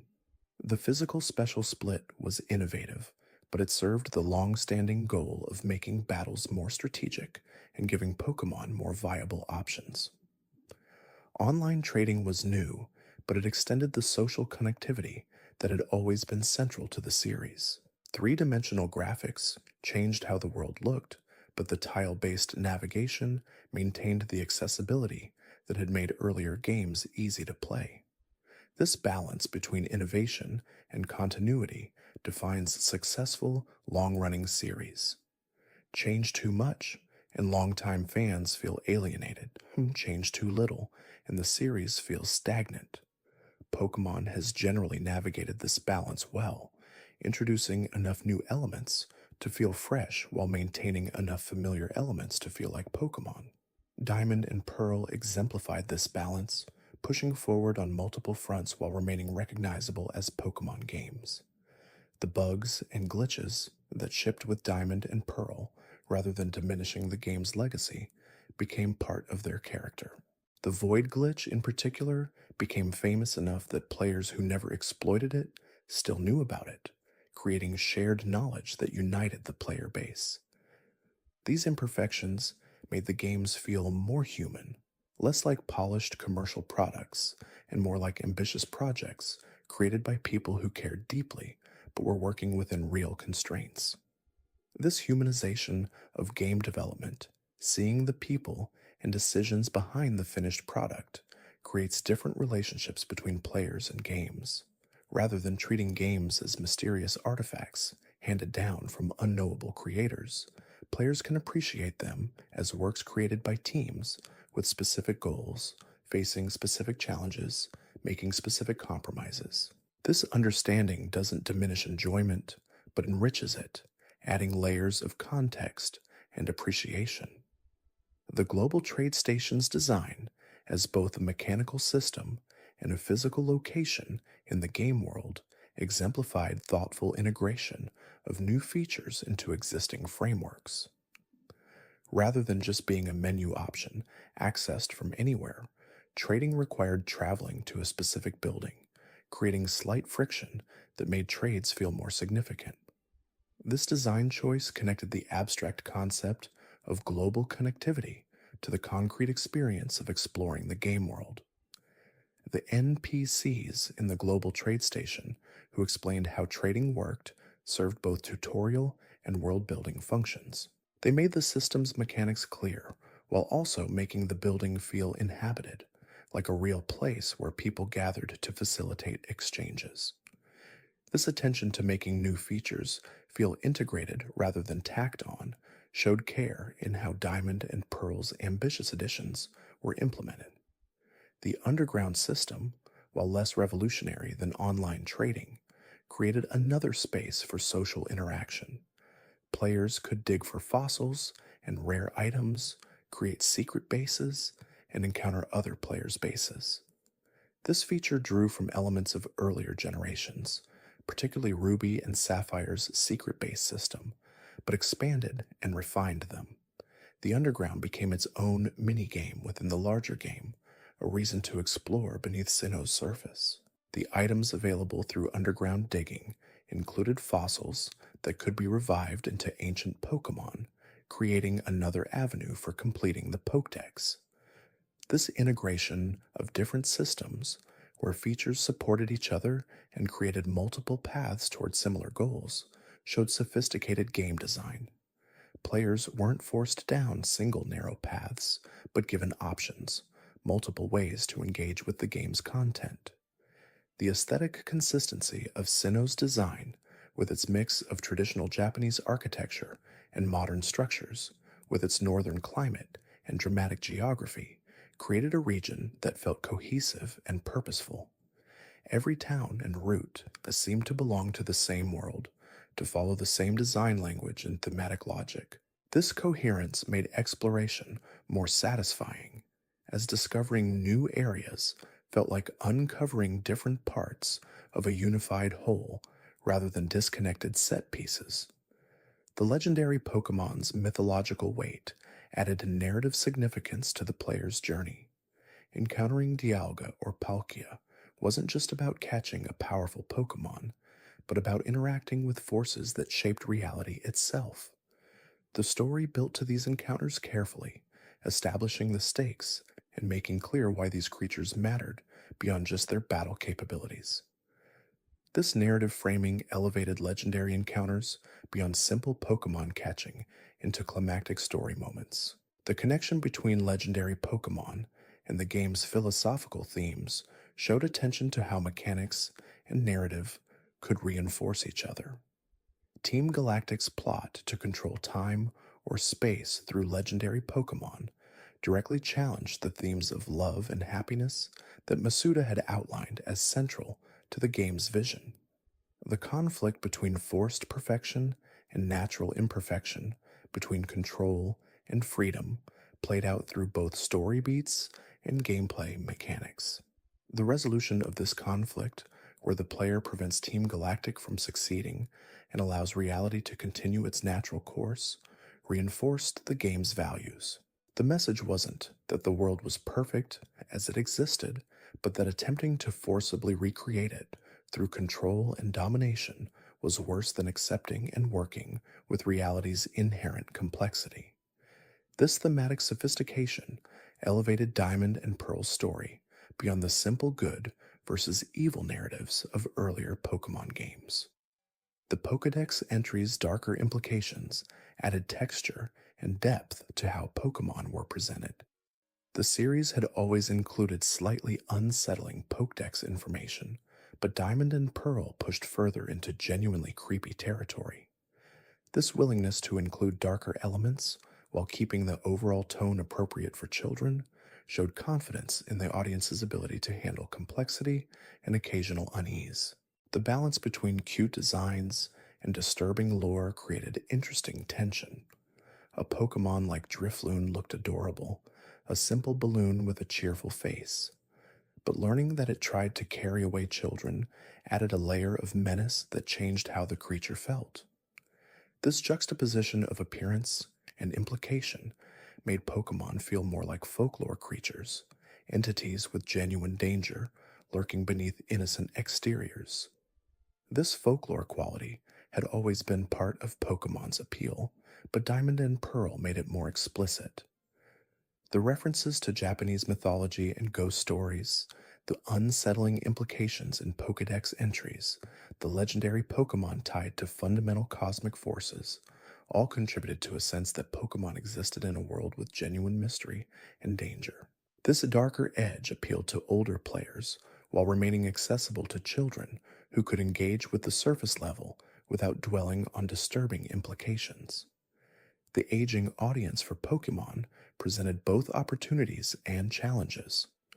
Players who had grown up with the first generation were now teenagers or young adults, creating pressure to include more sophisticated content while still maintaining accessibility for new, younger players. Diamond and Pearl attempted to serve both audiences, keeping core gameplay simple while adding complexity in battle mechanics, online features, and narrative themes. This dual audience approach created some awkward compromises. The story tried to be more mature while still including childish villains and straightforward plots. The battle system added depth through the physical special split while keeping basic mechanics unchanged. The Pokédex included disturbing implications while maintaining mostly cute designs. These tensions couldn't be perfectly resolved, only managed through careful balance. Thanks for watching. If you enjoyed drifting through these quiet moments, there's another video waiting on the left of your screen. Let it play while you rest. You might discover something gentle before sleep takes you.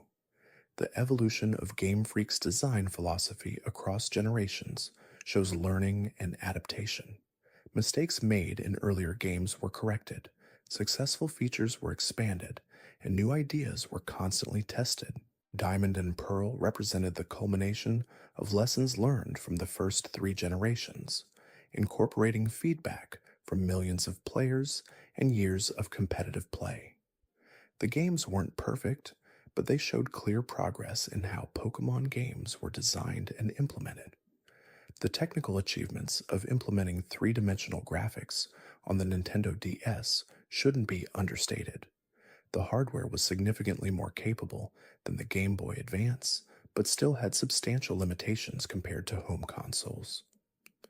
Creating a 3-dimensional world that ran smoothly, looked appealing, and remained accessible required careful optimization and smart design choices. The decision to maintain tile-based movement despite 3-dimensional graphics showed how technical constraints influenced design, creating hybrid solutions that balanced ambition with practical limitations. The touchscreen's integration into Diamond and Pearl's control scheme demonstrated thoughtful consideration of new hardware capabilities. Rather than using touch controls for everything, the games maintained traditional button-based input for most functions while adding touch options where they enhanced the experience. This hybrid approach let players choose whether to use the stylus, their fingers, or just buttons, accommodating different play styles and preferences. The color coding system extended beyond just interface elements into how Pokémon themselves were presented. Type effectiveness created its own color language, with fire appearing orange and red, water in blues, grass in greens. This visual shorthand helped players quickly assess situations without needing to remember type charts. The colors created intuitive associations that worked even for players too young to read type names or understand numerical advantage calculations. The sound design for Diamond and Pearl introduced orchestral elements that took advantage of the DS's improved audio capabilities. The soundtrack felt more sophisticated than previous generations, with more complex arrangements and richer instrumentation. Battle themes conveyed urgency and excitement, Town themes created distinct atmospheres, and route music accompanied exploration without becoming tedious through repetition. This audio design enhanced the game's atmosphere, making Sinnoh feel like a real place with its own musical identity. The distribution of Pokemon across Sinnoh's geography showed careful curation. Certain Pokemon appeared only in specific areas, creating regional identities and rewarding thorough exploration. This distribution wasn't random, but thematic, with water Pokemon concentrated near bodies of water, mountain Pokemon in highlands, and nocturnal Pokemon appearing primarily at night. These ecological patterns made the world feel more believable, more like an actual ecosystem than a random scattering of creatures. The encounter rates for different Pokemon were carefully balanced to ensure that common species appeared frequently enough to be easily found, while rare species remained special. This balance required extensive testing and adjustment, as rates that felt right to developers might frustrate players who spent hours searching for specific creatures. The decision to include multiple methods of adjusting encounter rates through repels or specific abilities showed awareness that players wanted control over their experience. The relationship between level design and Pokemon distribution created emergent gameplay. Certain routes could only be accessed after obtaining specific moves or items, gating content behind progression milestones. This design created incentives to return to earlier areas with new capabilities, discovering Pokemon and items that weren't accessible on first visits. The world revealed itself gradually, rewarding players who explored thoroughly and revisited familiar locations. The pacing of difficulty across Diamond and Pearl's main story showed careful calibration.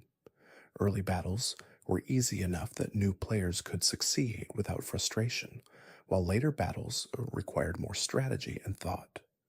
The gym leader teams were designed to teach specific lessons about type matchups and battle tactics, gradually introducing complexity without overwhelming players. This pedagogical approach to difficulty made the games accessible while still offering challenge to experienced players. The Elite Four represented the culmination of this difficulty curve, requiring well-trained teams and thoughtful strategy to defeat.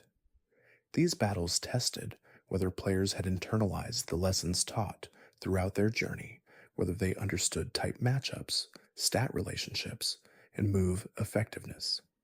The challenge was significant, but not insurmountable, creating a satisfying endgame experience that felt earned. The post-game content in Diamond and Pearl extended playtime substantially. After completing the main story, players could access new areas, encounter legendary Pokemon, and pursue completion of the National Pokédex. This post-game content respected players' time investment, giving them reasons to continue playing beyond the credits. The Battle Tower offered endless challenge for competitive-minded players, while legendary hunts provided goals for collectors.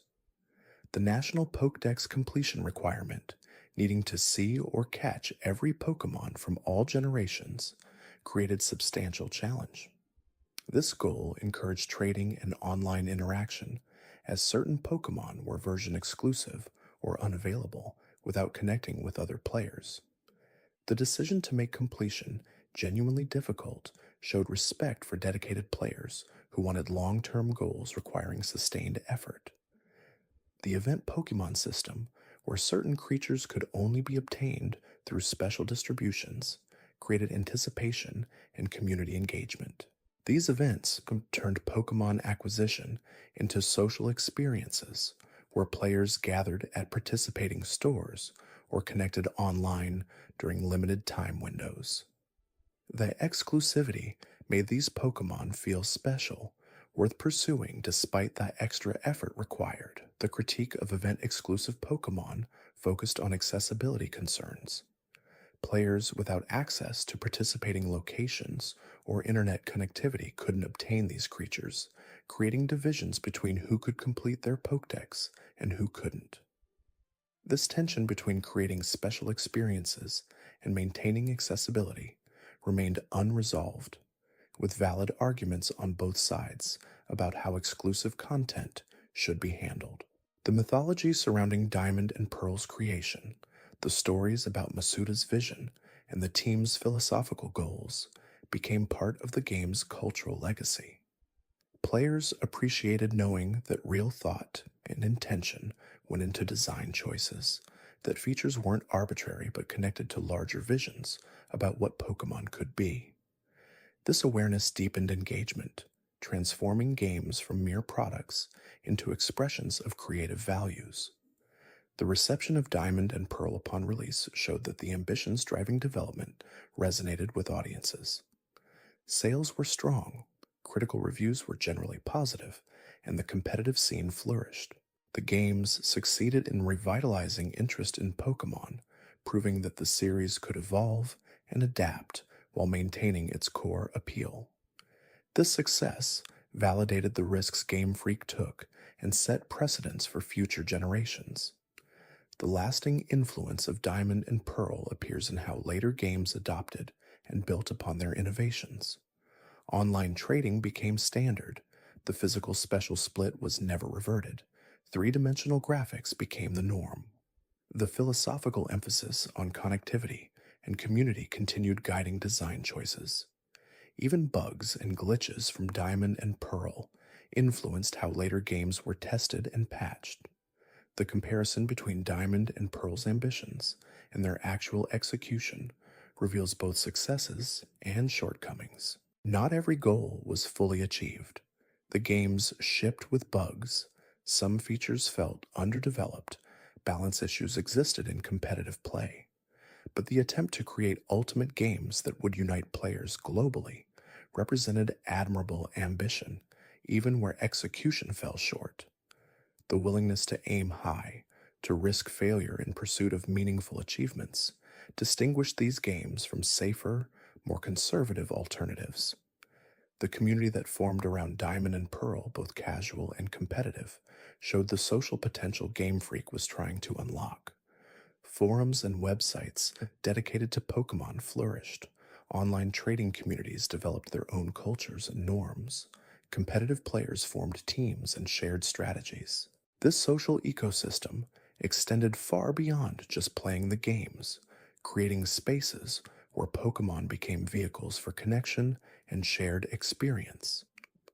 The educational value of Pokemon games, teaching children about types, numbers, strategy, and resource management, gained recognition during the Diamond and Pearl era. Teachers occasionally incorporated Pokemon into lessons, recognizing that the games motivated engagement with concepts that might otherwise seem dry or difficult. This educational dimension wasn't explicitly designed, but emerged naturally from the game's systems and mechanics. The artistic merit of Pokemon designs, the careful thought put into creating creatures that were both functional gameplay elements and appealing characters, received more critical attention during this generation. Designers were recognized as artists, not just technical workers creating assets. The creative process behind Pokemon became subject of interest and study, with fans and academics examining how cultural influences, practical constraints, and artistic vision combined to create the creatures players loved. The preservation of Diamond and Pearl as historical artifacts, not just as playable games, but as documents of a particular moment in gaming history, motivated efforts to keep the games accessible and functional.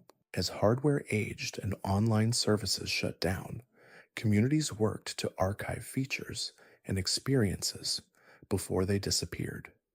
This preservation work ensured that future players and researchers could experience the games as intended, understanding their context and significance. The nostalgia that developed around Diamond and Pearl, particularly among players who experienced them during childhood, created emotional connections that transcended objective assessment of quality. For many players, these games represented formative experiences, memories tied to specific times and places. This emotional significance made the games culturally important, beyond just their technical or design merits. The critiques of Diamond and Pearl, focusing on pacing issues, save file corruption problems, and the slowness of certain interfaces, showed that even well-received games had legitimate flaws. The health point depletion during battles was notably slow, creating tedious moments during longer fights. These issues didn't prevent the games from being successful, but created frustration that later generations addressed. The remake discussions that inevitably arose, speculation about when and how Diamond and Pearl would be remade for modern hardware, showed lasting interest in the games. Players wanted to revisit Sinnoh with updated graphics and quality of life improvements, to experience the region again while addressing the original game's flaws. These discussions revealed both affection for what the games achieved and awareness of where they could be improved. The comparison between Diamond and Pearl and other games in the series became a common topic of debate. Some players considered them the peak of the series, the generation that best balanced innovation with tradition. Others pointed to earlier games as purer experiences or later games as more refined. These debates revealed different values and priorities, showing how diverse the Pokémon audience had become. The influence of Diamond and Pearl on popular culture extended beyond just gaming. The generation's Pokémon appeared in anime, movies, merchandise, and other media, becoming part of the larger Pokémon cultural phenomenon. Characters like Lucario and Darkrai gained popularity that transcended their origin in the games, becoming recognizable even to people who had never played Pokémon. The competitive scene's growth during the Diamond and Pearl era created new opportunities for skilled players. Prize pools increased, tournaments became more structured and professional, and top players gained recognition within the community.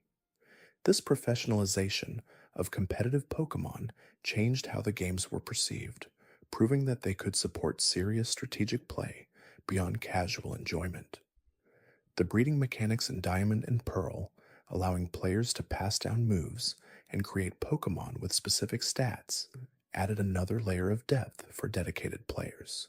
This breeding system required understanding of genetics, probability, and careful planning.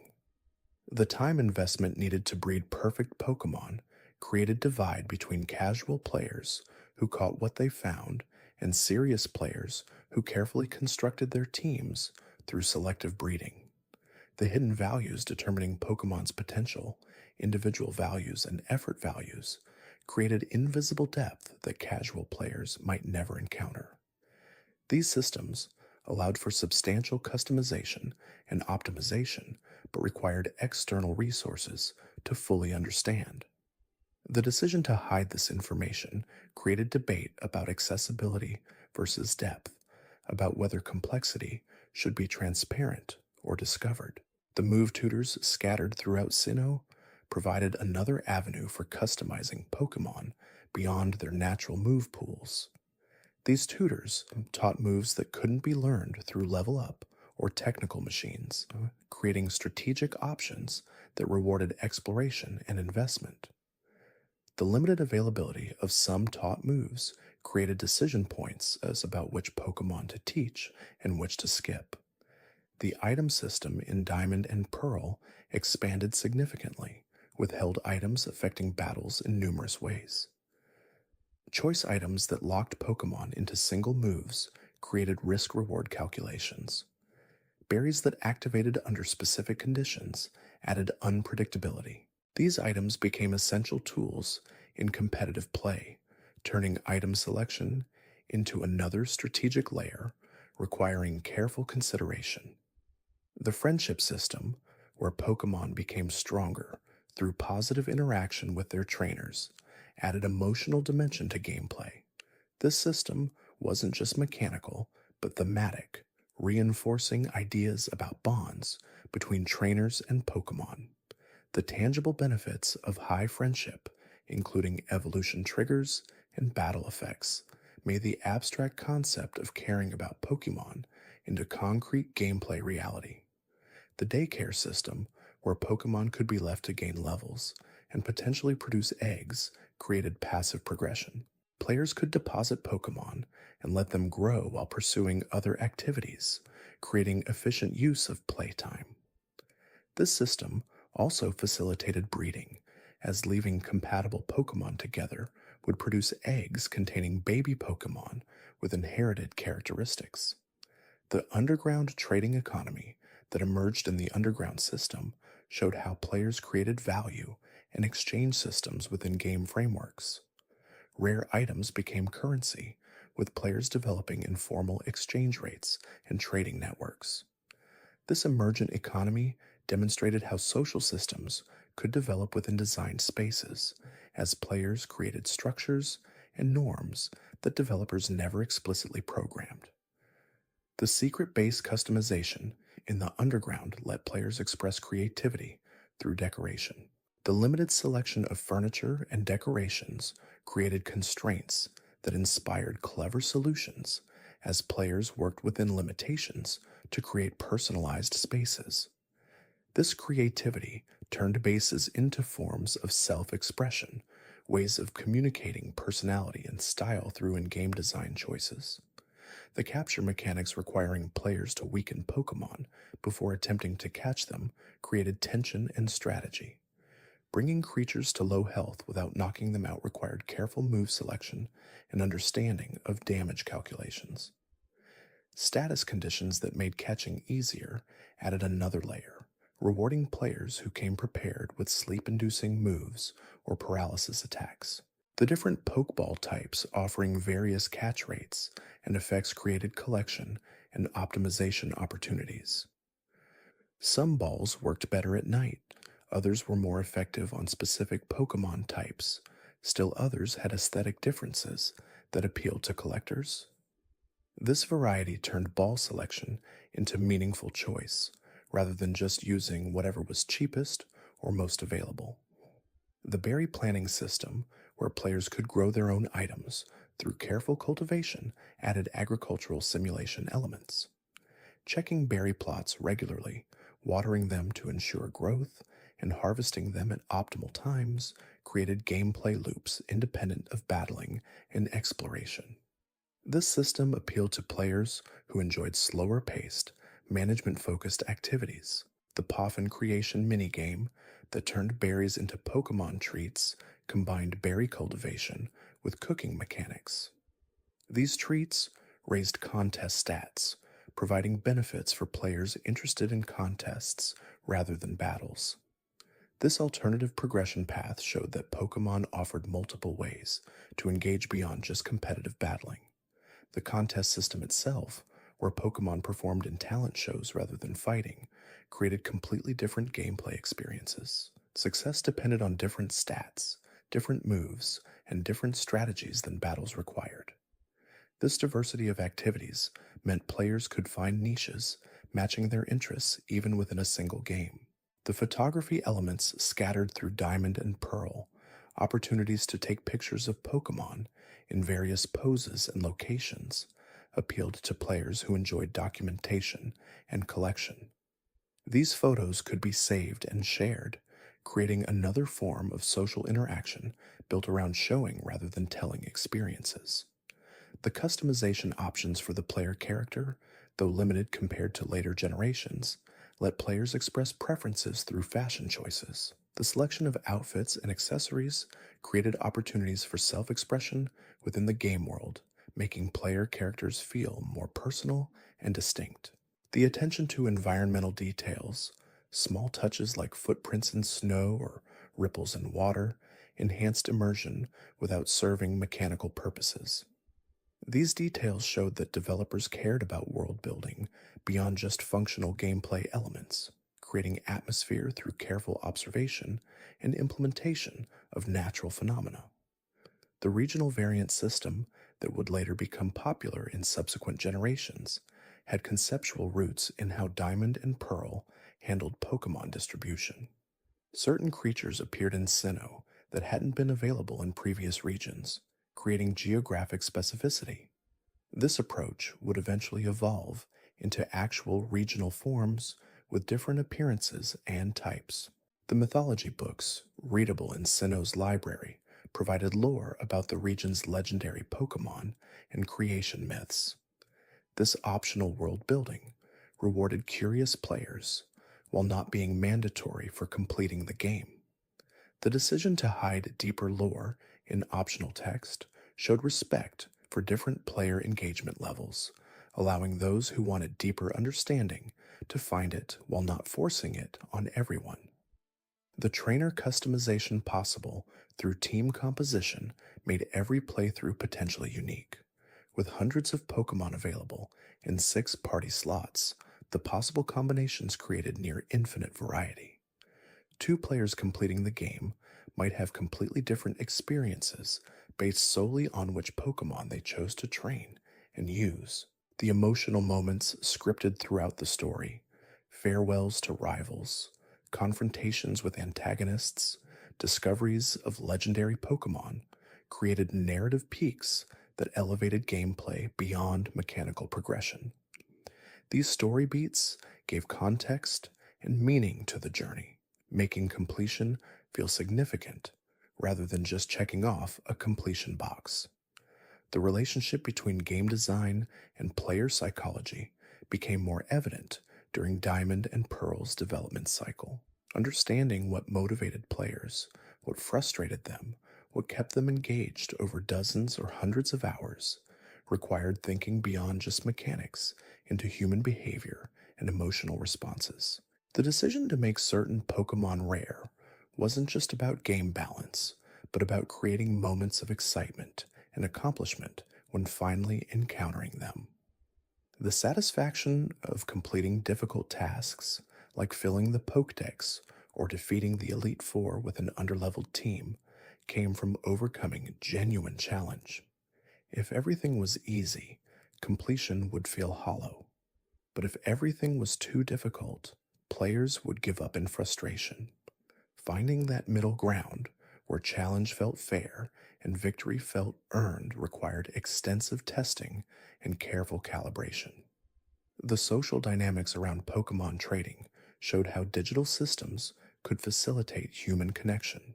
Players developed reputations in trading communities, becoming known as reliable partners who completed trades honestly or as collectors with rare Pokemon worth pursuing. These reputations mattered, creating social capital that had real value, even though it existed entirely within gaming contexts. The ethics of trading, questions about what constituted fair exchanges and how to handle disputes, emerged naturally as the community grew. Players developed informal rules and norms, creating standards of behavior that weren't programmed into the games, but arose from collective agreement about how trading should work. This self-organization showed how gaming communities could create their own governance structures. The role of external resources, like strategy guides and online databases, became increasingly important as Pokemon games grew more complex. Casual players could enjoy the games without ever consulting these resources, but completionists and competitive players found them essential. This dependence on external information created accessibility barriers for players without internet access or money for guidebooks. The tension between designed difficulty and accessible information remained unresolved. Developers wanted players to discover things naturally, to experiment and learn through play. But they also didn't want players to get stuck or miss content entirely. The balance shifted across generations, with later games generally providing more explicit guidance than earlier ones. The randomness inherent in Pokemon encounters, where players couldn't control which creatures appeared when walking through grass, created unpredictability that could be frustrating or exciting depending on context. The thrill of unexpectedly encountering a shiny Pokemon, an extremely rare color variant, came precisely from how unlikely that occurrence was. But spending hours searching for a specific Pokemon without finding it tested patience. The implementation of the Poke Radar in Diamond and Pearl attempted to give players more control over encounters without eliminating randomness entirely. This tool let skilled players chain encounters to increase odds of finding rare Pokémon or shinies, rewarding technique and persistence while maintaining enough unpredictability to keep the hunt interesting. The visual design of Sinnoh's environments showed attention to atmospheric consistency. Routes transitioned naturally from one to another, creating believable geography rather than disconnected areas. The snowy roads felt cold and harsh, with appropriate color palettes and sparse vegetation. The tropical areas felt warm and lush, with different plant life and brighter colors. This environmental variety kept exploration visually interesting while maintaining coherent regional identity. The architectural diversity in Sinnoh's towns reflected different historical and cultural influences. Eterna City's medieval castle aesthetic contrasted with Sunnyshore City's modern solar panel technology. These differences suggested that Sinnoh had complex history, that different areas developed under different circumstances and influences. This world building created depth, even though most of it remained implied rather than explicitly stated. The legendary Pokemon myths, readable in the Canalave Library, provided context for the cosmological forces players would eventually encounter. These creation stories explained how Dialga and Palkia shaped time and space, how Giratina was banished to the Distortion World, how the Lake Guardians gained their powers. Reading these stories was optional, but doing so enriched understanding of the plot and made legendary encounters feel more significant. The Distortion World itself, a realm where gravity and physics worked differently, showcased technical creativity in level design. This area broke the standard tile-based movement, allowing players to walk on walls and ceilings, navigating three-dimensional space in ways that felt genuinely different from anything else in the game. The visual design emphasized distortion and wrongness, creating atmosphere that reinforced the area's lore as a place outside normal reality. The encounter with Giratina in the Distortion World represented a narrative and gameplay climax, bringing together story threads and design elements that had been building throughout the journey. The battle itself took place in this twisted realm, making it feel appropriately epic and consequential. This integration of narrative, environment, and gameplay showed sophisticated understanding of how different elements could work together to create memorable experiences. The post-game content that unlocked after defeating the Elite Four extended the experience significantly for players who wanted more. The Battle Frontier, a series of different battle facilities, each with unique rules and challenges, tested skills in ways the main story never did. These facilities required different strategies and team compositions, encouraging experimentation and adaptation rather than relying on single dominant approaches. The Battle Tower's streak-based progression created long-term goals that could take months to achieve. Winning consecutive battles, without losing, required not just strong Pokémon, but deep understanding of strategy, prediction, and risk management. The difficulty escalated substantially as streaks lengthened, eventually reaching levels that challenged even the most skilled competitive players. The rental Pokémon system in some Battle Frontier facilities leveled the playing field by giving all players access to the same pool of creatures. Success depended entirely on strategy and decision-making rather than time spent breeding perfect Pokémon. This accessibility made competitive play available to players who hadn't invested dozens of hours in preparation but still wanted to test their skills. The PAL Park system that let players transfer Pokémon from Game Boy Advance games forward to Diamond and Pearl showed commitment to preserving player investments across generations. Creatures caught in Ruby, Sapphire, Emerald, Fire Red, and Leaf Green could be brought into the new games, maintaining continuity and allowing longtime players to keep their favorites. This transfer system required both hardware and software solutions, as the DS needed to read GBA cartridges and the games needed to validate transferred Pokémon. The restrictions on transfers, preventing hacked or impossible Pokemon from being moved forward, protected the integrity of Diamond and Pearl's competitive ecosystem. These checks verified that transferred creatures had legal stat distributions, move combinations, and ability assignments. Players who tried to move illegally modified Pokemon found them rejected, maintaining standards that made competitive play fair. The nostalgia factor of bringing Pokemon forward from earlier generations created emotional connections spanning years. A starter Pokemon from a player's first game could accompany them through multiple generations, becoming a constant companion across different regions and adventures. This continuity transformed Pokemon from temporary game assets into persistent companions with histories stretching across multiple games and console generations. The design of new evolutionary methods in Diamond and Pearl showed continued experimentation with how Pokemon should transform, leveling while knowing specific moves, evolving in particular locations, meeting stat requirements beyond just level thresholds, all created variety in how players experienced their Pokemon's growth. These diverse methods made evolution feel less formulaic, less predictable, more like discovering something special rather than following a predetermined path. The gender differences introduced for many Pokemon species added visual variety without affecting gameplay significantly. Males and females of certain species had subtle differences in appearance, like different tail sizes or color patterns. These differences rewarded careful observation and made individual Pokemon feel more distinct, even within the same species.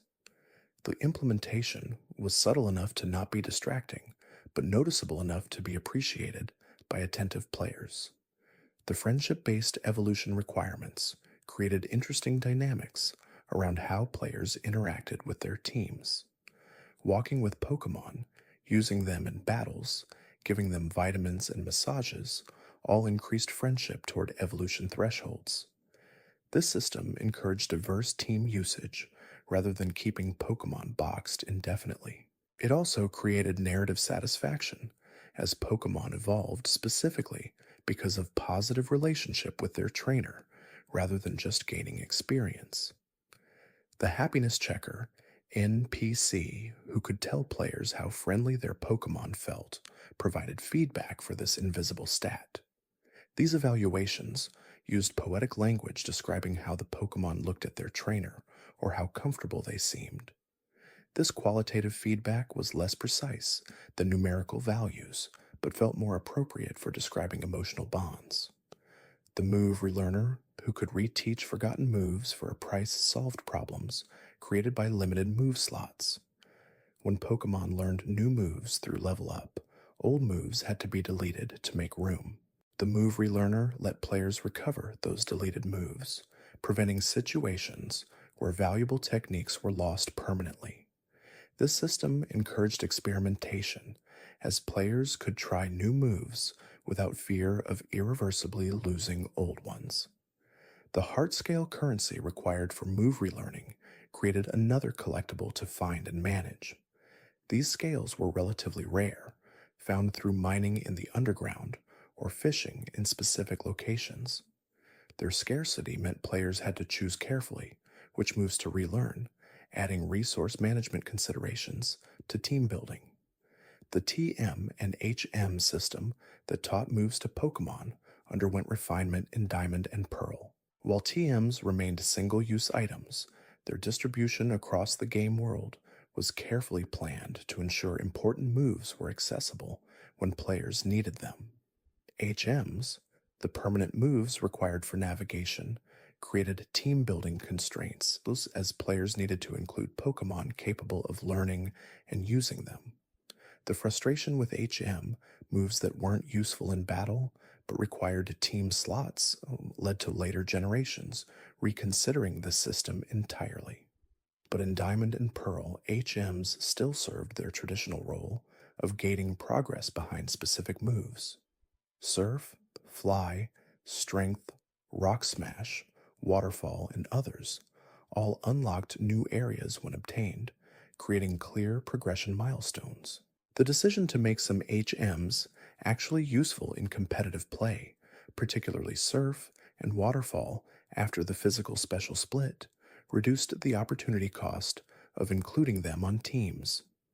These moves became legitimate battle options rather than pure navigation tools, taking up valuable move slots. This dual functionality showed thoughtful design around how required moves could also serve strategic purposes. The breeding mechanic's depth revealed itself slowly to players who engaged with that system. Egg moves that could only be obtained by breeding with compatible Pokemon created incentive to experiment with different breeding combinations. The gender restrictions on certain egg move transfers added complexity and required planning to achieve desired results. The inheritance of individual values through breeding allowed for gradual improvement of offspring stats. By breeding high IV Pokemon together, players could produce offspring with better stat potential than either parent. This optimization process could take dozens of eggs and careful selection of which offspring to breed next, creating long-term projects for players pursuing perfect Pokemon. The Masuda method that increased shiny odds when breeding Pokemon from different language games encouraged international trading. This mechanic rewarded players who engaged with the global trade station's worldwide network, creating synergy between different game systems. The increased odds were still low enough that obtaining shinies through breeding required persistence, but the method made it feasible where random encounters made it nearly impossible. The ability system, introduced in Generation 3, continued expanding in Diamond and Pearl with new abilities that created diverse strategic options. Some abilities affected weather conditions, others modified type effectiveness, still others triggered special effects when entering battle or taking damage. These abilities added another layer of complexity to team building and battle strategy. The hidden ability system that would appear in later generations had conceptual roots in how Diamond and Pearl handled ability diversity. Different individuals of the same Pokemon species always had the same ability options, but the choice between abilities created variation in how identical Pokemon could function in battle. This systematic variety maintained species identity while allowing individual differentiation. The held item metagame evolved significantly during Diamond and Pearl's competitive lifespan. Items like Choice Scarf that increased speed at the cost of move flexibility enabled entire strategies built around outspeeding and overwhelming opponents. Life Orb boosted all attacks while dealing recoil damage, creating risk-reward calculations around sustainability versus power. Focus Sash guaranteed survival of one hit, enabling strategies where fragile Pokemon could take one attack and retaliate. These items weren't just stat boosts, but strategic tools that enabled specific playstyles. Team building involved not just selecting Pokemon, but determining optimal item distribution across the team. The one item per Pokemon limit created scarcity and forced prioritization, ensuring that item selection mattered rather than everyone getting optimal equipment. The weather system's competitive importance grew during Generation 4. Rain boosted water moves and enabled certain abilities. Sun boosted fire moves and modified others. Sandstorm dealt passive damage while boosting rock-type defense. Teams built around weather control became competitive staples, with entire strategies revolving around establishing and maintaining favorable conditions. The weather wars that emerged in competitive play, where both teams tried to control weather through moves or abilities, created dynamic battles where field conditions shifted constantly. These interactions added strategic depth while also creating accessibility barriers, as understanding weather mechanics required significant system knowledge. The priority move system that let faster Pokemon preempt slower ones added another layer to speed calculations. Moves like Aqua Jet and Mach Punch ignored speed stats, allowing slower Pokemon to strike first. This system created counterplay to pure speed-focused strategies, while requiring prediction and read of what opponents would do. The relationship between speed tiers and priority moves created complex decision trees. Fast Pokemon could outspeed most opponents naturally, but remained vulnerable to priority moves. Slow Pokemon could use priority to compensate for low speed stats. This balance meant both fast and slow Pokemon remained competitively viable with appropriate support and strategy. The entry hazard metagame around moves like Stealth Rock and Spikes created additional strategic considerations. These moves dealt damage to Pokemon as they entered battle, punishing teams that switched frequently. Rapid Spin could remove hazards, creating dedicated roles for hazard setters and hazard removers. This minigame within battles added depth while also creating optimization pressures towards specific Pokemon and strategies. The passive damage from entry hazards, combined with weather effects and held item recoil, meant that sustainable damage output became as important as burst damage. Teams needed healing support or strategies to minimize accumulated chip damage across long battles. This emphasis on sustainability favored bulkier Pokemon and defensive play patterns alongside offensive sweeping. The doubles battle format that would become increasingly important in later competitive Pokemon existed in Diamond and Pearl, but remained less developed than singles. The fundamental differences in how doubles battles played, with spread moves hitting multiple targets and positioning mattering more, created distinct metagames requiring different skills and strategies. The synergy potential in doubles between Pokemon with complementary abilities and moves created team-building challenges different from singles. Protecting teammates, redirecting attacks, combining moves for enhanced effects, all became relevant, strategic considerations unique to doubles format. The Battle Tower's implementation of both singles and doubles tracks let players engage with whichever format they preferred. This parallel progression respected different playstyle preferences while maintaining separate rankings and rewards for each format. The reward structures in the Battle Frontier used battle points as currency for rare items and move tutors.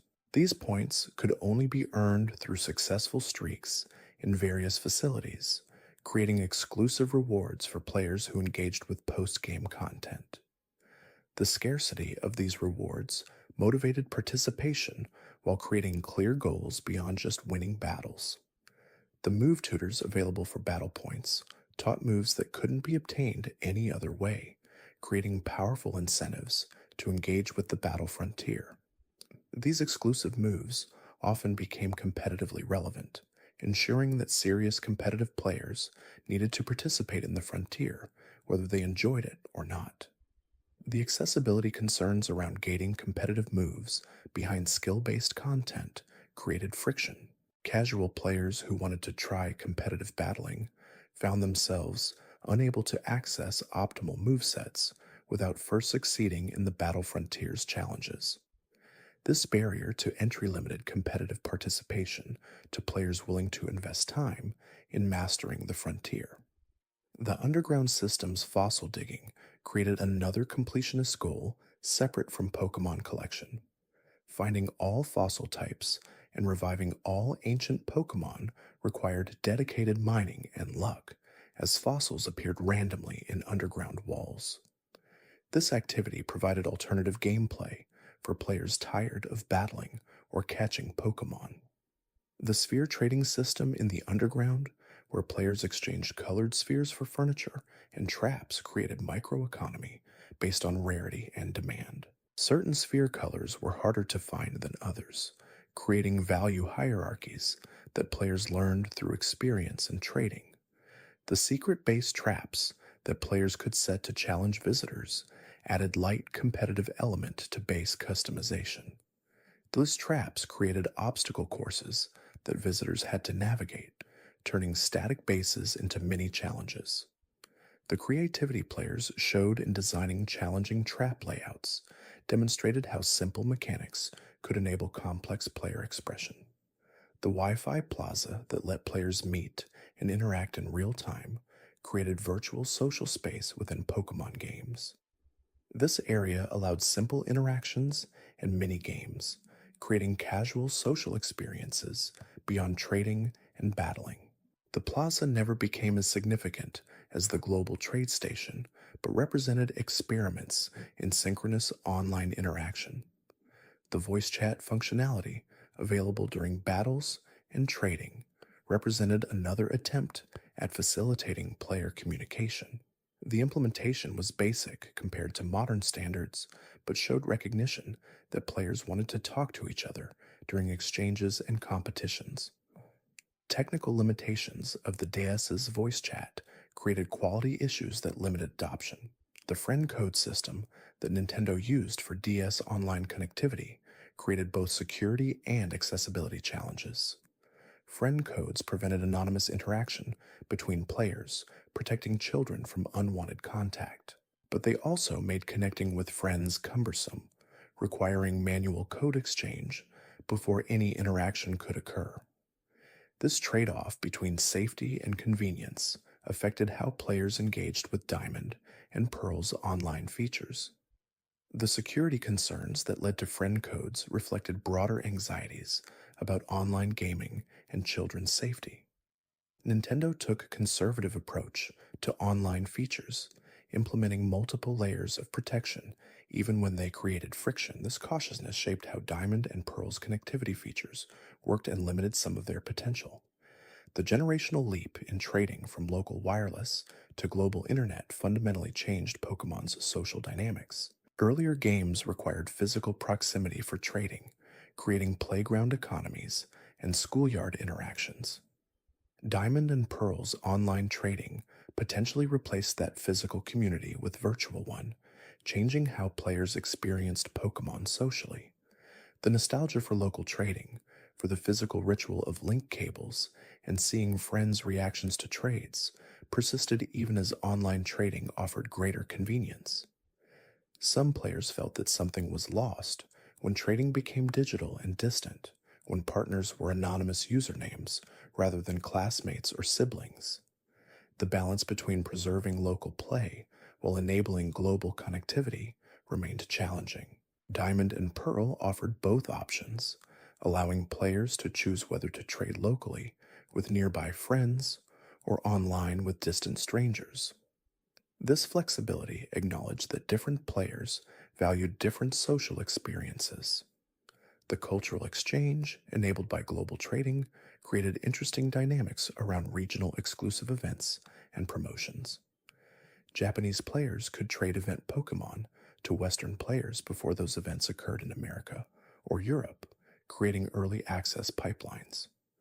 This exchange made rare Pokemon more available, while also revealing upcoming events and maintaining community engagement between official distributions. The language barriers in global trading were mostly overcome through visual interfaces and universal Pokemon imagery, but text-based communication in trades remained difficult. Players developed workarounds, using Pokemon nicknames to communicate offers or demands, creating pidgin trading language, understandable across linguistic boundaries. The scamming that occurred in online trades, where players offered hacked Pokemon disguised as legitimate or canceled trades at last moment, created trust issues in the community. These bad actors damaged faith in anonymous trading and pushed players toward established trading communities with reputation systems and verification processes. The ROM hacking and save editing tools that let players create impossible Pokemon undermined competitive integrity. These modified creatures could have illegal move combinations, maxed stats, and perfect IVs that would be extremely difficult or impossible to obtain legitimately. Distinguishing between legitimate bred Pokemon and edited ones required increasingly sophisticated checks.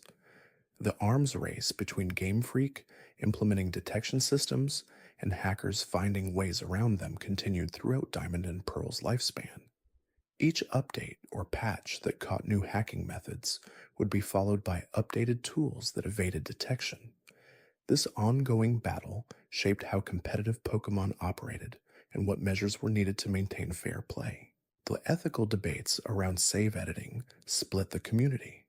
Some argued that reducing tedious breeding time let players focus on actual strategy and competition rather than time investment.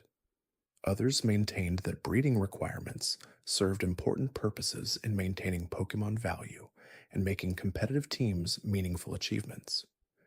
The event Pokemon distributions that occurred during Diamond and Pearl's active period created time limited opportunities for obtaining rare creatures. These distributions happened at participating retailers through special wireless downloads or via Nintendo Wi Fi connection during specific windows. Missing an event meant potentially never accessing certain Pokemon without trading with someone who attended. The exclusivity of event Pokemon made them valuable trading commodities, but also created completionist frustrations. Players seeking full Pokédex completion found themselves dependent on limited time events or generous traders willing to part with rare distributions. This scarcity affected how players valued different Pokemon and what they were willing to trade to obtain event exclusives. The mythical Pokemon like Darkrai and Shaman that required special events to access created additional storylines and areas beyond the main game.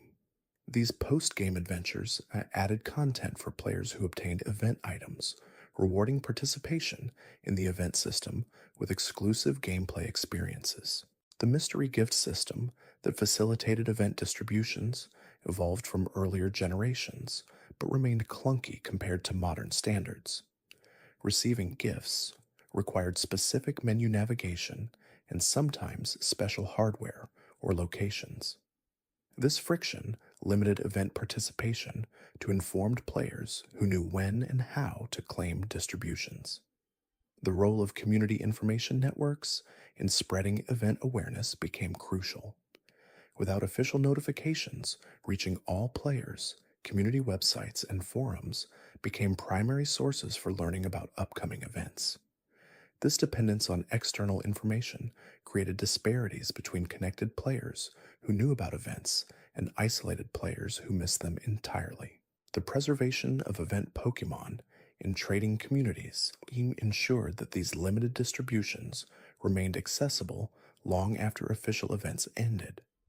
Generous traders who cloned or bred event Pokemon to distribute widely helped maintain access for completionists.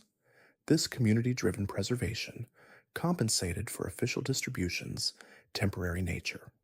The debate around Pokemon cloning, duplicating creatures through save manipulation, or glitches raised questions about legitimacy and fairness. Cloned Pokemon were identical to originals and indistinguishable by the game's systems, but they violated the intended uniqueness of rare creatures. Whether clones should be considered legitimate divided opinions. The progression system from main story through post-game content created natural difficulty curve that kept players engaged long after credits rolled. The main story provided tutorial and introduction. Elite Four challenged players to optimize teams, and Battle Frontier demanded mastery of competitive systems. This graduated difficulty respected player progression and skill development. The optional legendary Pokemon hunts that required solving environmental puzzles or meeting specific conditions added exploration challenges beyond simple battle difficulty. Finding and accessing some legendaries required careful attention to NPC hints and willingness to search thoroughly. These hunts rewarded curiosity and persistence, while remaining optional for players focused on other aspects. The roaming legendary Pokemon that moved between routes after being initially encountered created long-term capture projects. Tracking these mobile creatures required patience and strategy, as they fled from battle immediately while gradually depleting their health across multiple encounters. This unusual capture mechanic made certain legendaries feel more dynamic and challenging to obtain. The Master Ball's guaranteed capture remained a tempting option for difficult legendary encounters, but its single-use nature created agonizing decisions about when to deploy it. Saving the Master Ball for the hardest capture often meant more difficult earlier encounters, while using it early risked encountering something even harder later. Thanks for watching. If you enjoyed drifting through these quiet moments, there's another video waiting on the left of your screen. Let it play while you rest. You might discover something gentle before sleep takes you. The psychological satisfaction of finally capturing an elusive legendary Pokémon after numerous attempts created memorable moments that players remembered years later. These successes felt earned through persistence and strategy, creating stories worth sharing with friends and online communities. The narrative of the difficult hunt became as important as the actual capture. The stat training system, through vitamins and EV training, allowed dedicated players to further optimize their Pokémon beyond natural growth. Understanding that defeating specific Pokémon species granted specific stat improvements required external knowledge and careful tracking. This invisible progression system added depth for players who sought it, while remaining completely optional for casual play. The efficiency-focused training strategies that emerged from understanding EV mechanics showed how player communities optimize systems far beyond designer intentions. Finding the fastest routes to max specific stats, identifying optimal Pokémon to battle for EV yields, creating training routines that minimized wasted time, all demonstrated player-driven optimization of systems. The Poke Radar chaining mechanics that increased shiny encounter rates required technical execution and understanding of probability. Maintaining chains involved specific movement patterns, patch selection based on grass-shaking animations, and managing RNG through reset techniques. This skill-based approach to shiny hunting appealed to players who enjoyed mastery challenges. The soft resetting technique, where players saved before legendary encounters and repeatedly reset until finding shiny versions, consumed hundreds or thousands of hours for dedicated hunters. This extreme patience demonstrated devotion to aesthetic preferences that had no gameplay impact. The rarity made shiny legendaries ultimate status symbols within collecting communities. The nature system that affected stat growth patterns added another optimization variable to breeding and training. Certain natures boosted specific stats while reducing others, creating optimal nature choices for different battle roles. Synchronizability that increased odds of wild Pokémon matching the lead Pokémon's nature provided some control over this otherwise random element. The complexity of creating competitively optimal Pokémon required understanding multiple interconnected systems simultaneously. Nature, individual values, effort values, ability choice, move selection, and held item all needed coordination to create synergistic combinations. This multifaceted optimization appealed to theory crafters who enjoyed system mastery. The time investment required for perfect breeding and training created barriers to competitive entry. Players needed dozens of hours preparing single Pokémon before even beginning to learn competitive strategy. This requirement favored players with available time over those with actual strategic skill, creating accessibility concerns. The rental Pokémon and level-adjusted battle modes that removed breeding advantages attempted to make competitive play more accessible. These formats let players focus on strategy rather than preparation, lowering entry barriers while testing actual battle skills. The reduced adoption of these formats showed that community consensus had settled around full preparation battles as the competitive standard. The theory crafting community that emerged around Pokémon stats and optimal builds created extensive databases of calculations and recommendations. Damage calculators that predicted move effectiveness given specific stat distributions, speed tiers showing which Pokémon outsped which others, usage statistics showing what strategies dominated competitive play, all provided resources for serious players. The centralization of competitive strategy around specific Pokemon and tactics that emerged from this theory crafting created predictable metagames. Knowing that certain Pokemon appeared in high percentages of teams allowed counter strategies but also reduced diversity.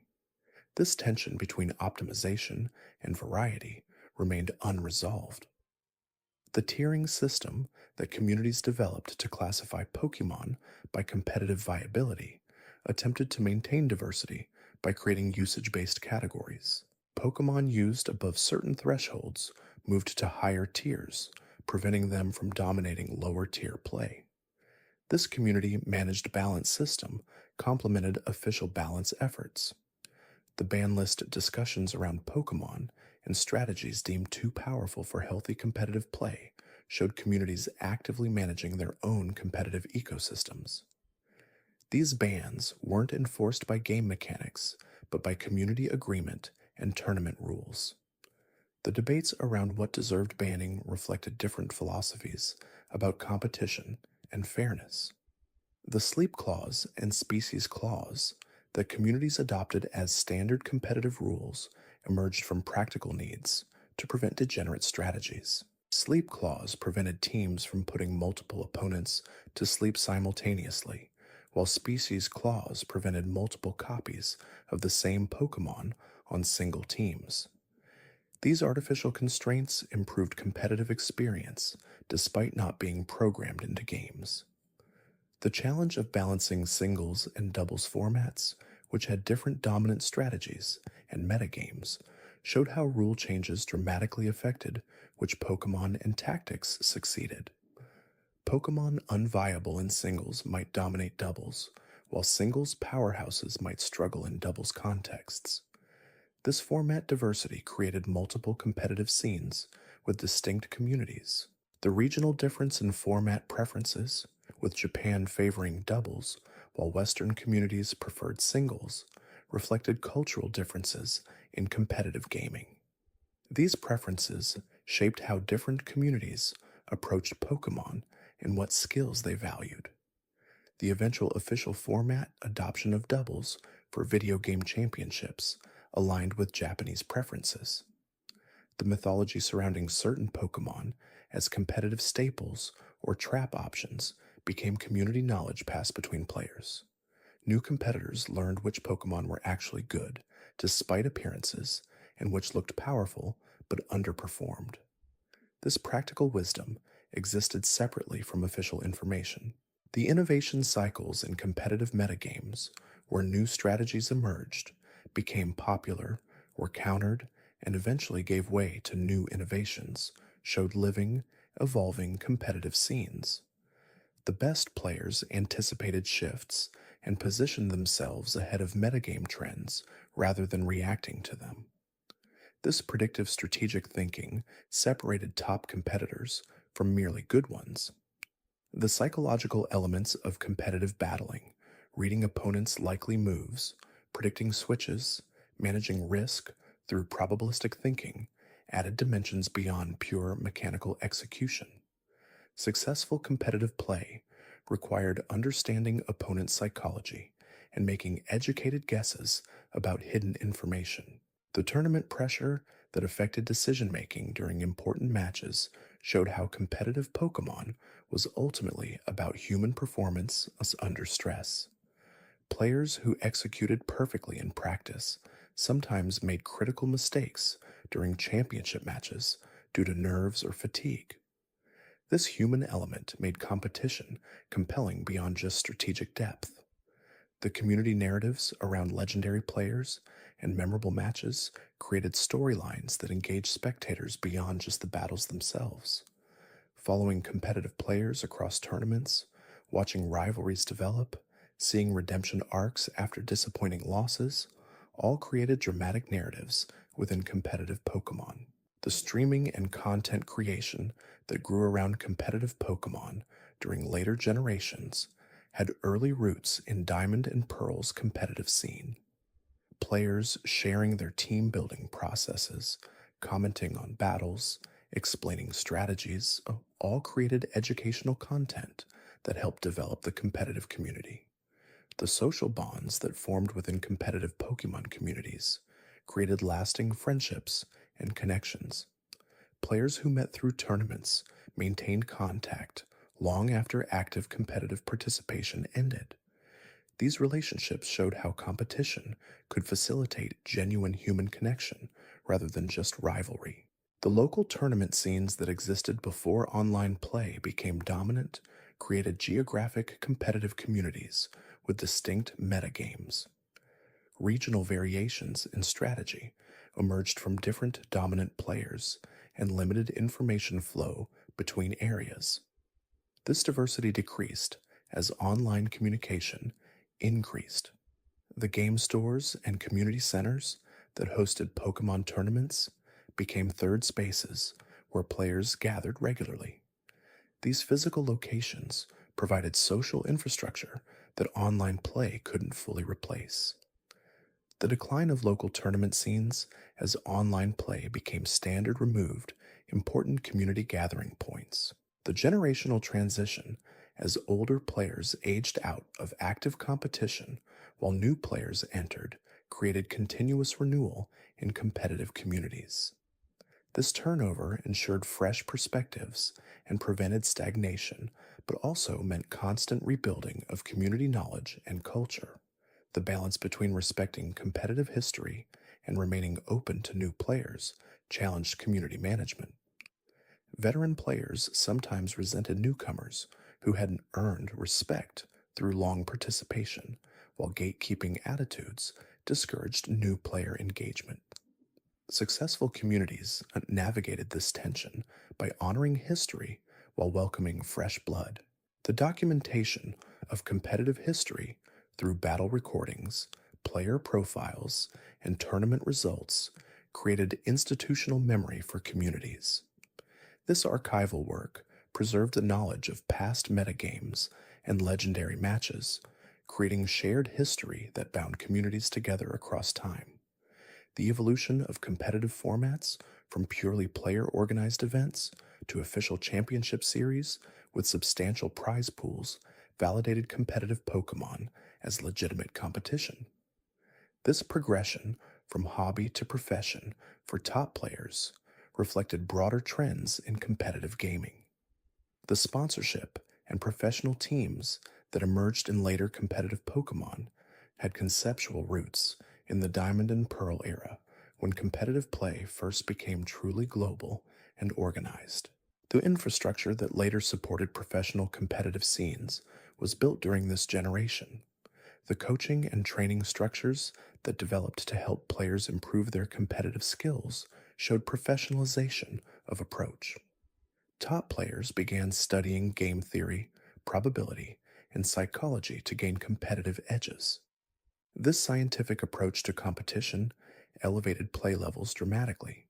The gap between casual players and competitive elite widened as optimized strategies and technical execution became standard at high levels. Matches between players of very different skill levels became uncompetitive, creating need for ranking systems that matched similarly skilled opponents. The latter systems that tracked player rankings through online battles provided measurable progression for competitive players.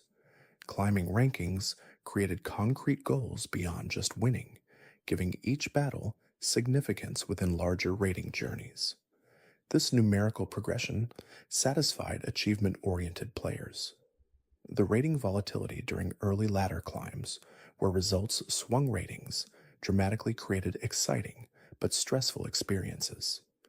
The stabilization that occurred at appropriate skill levels meant individual match results mattered less, reducing pressure while also making improvement less visible. The plateau effect, where players struggled to improve beyond certain skill levels, required dedicated practice and study to overcome. Breaking through these plateaus demanded identifying and correcting specific weaknesses rather than just playing more games. This process paralleled skill development in traditional sports. The analysis tools that let players review their battles and identify mistakes accelerated improvement for serious competitors. Watching replays revealed patterns in decision making that weren't apparent during actual play. This reflective practice distinguished players committed to improvement from those content with current skill levels. The mental models that experienced players developed for evaluating positions and making decisions operated mostly intuitively, but could be articulated through analysis. Teaching these models to newer players required breaking down automatic processes into explicit steps. This knowledge transfer built community skill while strengthening experienced players' understanding. The theoretical frameworks around concepts like momentum, tempo, and positioning borrowed from other competitive games found application in Pokémon. These abstract concepts helped players think strategically beyond just immediate tactics. The language of competitive gaming provided vocabulary for discussing Pokémon strategy. The role of luck in competitive Pokémon created frustration when important matches were decided by critical hit, RNG, or move accuracy. Players developed philosophies around managing luck's impact, some embracing variance, while others built teams minimizing luck dependence. This tension between skill expression and RNG remained a permanent fixture of competitive play. The satisfaction of perfectly executing planned strategies, setting up sweeps through careful positioning and prediction, created peak competitive experiences. These moments of mastery, where everything clicked and opponents played exactly into preparations, justified hours of practice and preparation. The learning from losses through recognizing mistakes and understanding better plays created growth opportunities. Players who viewed losses as educational rather than just failures improved faster than those who blamed luck or opponents. This growth mindset distinguished players who reached high levels from those who plateaued. The community support structures around competitive play, from practice partners who helped test teams to mentors who provided guidance, accelerated player development. These relationships showed how competition could be collaborative rather than purely adversarial. The sportsmanship norms that communities developed around competitive play, like congratulating opponents and not gloating in victory, created positive competitive environments. These behavioral standards weren't enforced mechanically, but through social pressure and community values. The salt and toxicity that sometimes emerged in competitive contexts, especially when high stakes created pressure, challenged community health. Managing negative behavior while maintaining competitive intensity required active community moderation and clear standards. The accessibility initiatives that communities created to help new players learn competitive Pokémon showed commitment to growth over exclusivity. Beginner-friendly tournaments, mentorship programs, and educational content all worked to lower entry barriers. These efforts recognized that healthy competitive scenes needed continuous new player recruitment. The diversity in playstyles that successful competitive Pokémon permitted meant players could find approaches matching their personalities. Some favored aggressive hyper-offense, others preferred defensive stall, still others liked balanced approaches. This strategic diversity kept competition interesting and let players express individual preferences. The innovation that came from players finding creative uses for underutilized Pokémon demonstrated how community experimentation pushed beyond established metagames. These breakthrough strategies temporarily upended competitive scenes before counter strategies emerged. The cycle of innovation and adaptation created a dynamic competitive environment. The respect that communities developed for players who succeeded with unconventional teams or strategies showed appreciation for creativity and skill over just optimization. These innovators were celebrated even when their unorthodox approaches didn't become metagame standards. The preservation of competitive knowledge through strategy discussions and team sharing benefited entire communities at cost of individual competitive advantages. This tension between hoarding information and sharing it reflected different philosophies about competition and community. The seasonal nature of competitive interest, with activity spiking around major tournaments before declining during off periods, created rhythms in community engagement. These cycles required communities to maintain infrastructure and interest during quiet times while scaling up for peak activity. The legacy of Diamond and Pearl in competitive Pokemon history comes not just from rule changes, like physical special split, but from establishing competitive play as legitimate mainstream activity worthy of serious investment. The generation proved that Pokemon could support deep strategic competition, validating all subsequent competitive development. The artifacts of Diamond and Pearl era competitive play, preserved in old battle videos, and strategy discussions create historical record of how competitive Pokemon evolved. Modern players studying this history see how strategies emerged, developed, and eventually were superseded. This evolutionary perspective enriches understanding of current competitive play. The influence of Diamond and Pearl extended beyond just competitive play into how players experienced Pokemon socially and emotionally. The game's emphasis on connection, on bringing people together across distances, created framework for thinking about Pokemon as social phenomenon rather than just game franchise. The personal stories players carried from their Diamond and Pearl experiences, first shiny encounters, difficult captures, competitive victories, social connections made, all contributed to individual relationships with Pokemon. These subjective experiences mattered more than objective game quality assessments. The nostalgia that continues surrounding Diamond and Pearl reflects combination of genuinely strong game design and formative experiences during important life periods. Separating objective merit from nostalgic attachment proves impossible for many players who grew up with these games. The critical reevaluation that occurs when revisiting childhood favorites often reveals flaws not apparent during original play. Diamond and Pearl's slowness becomes more noticeable, its grinding more tedious, its UI more clunky. Yet this critical awareness coexists with genuine appreciation for what games accomplished. The remake speculation that eventually became reality with Brilliant Diamond and Shining Pearl showed lasting interest in revisiting Sinnoh. These remakes attempted to recapture original experiences while addressing known flaws, creating interesting case study in game preservation and updating. The debate around faithful recreation versus modern reimagining reflected tensions between respecting originals and creating best possible current generation experience. These discussions showed different player values and what aspects of original experience mattered most.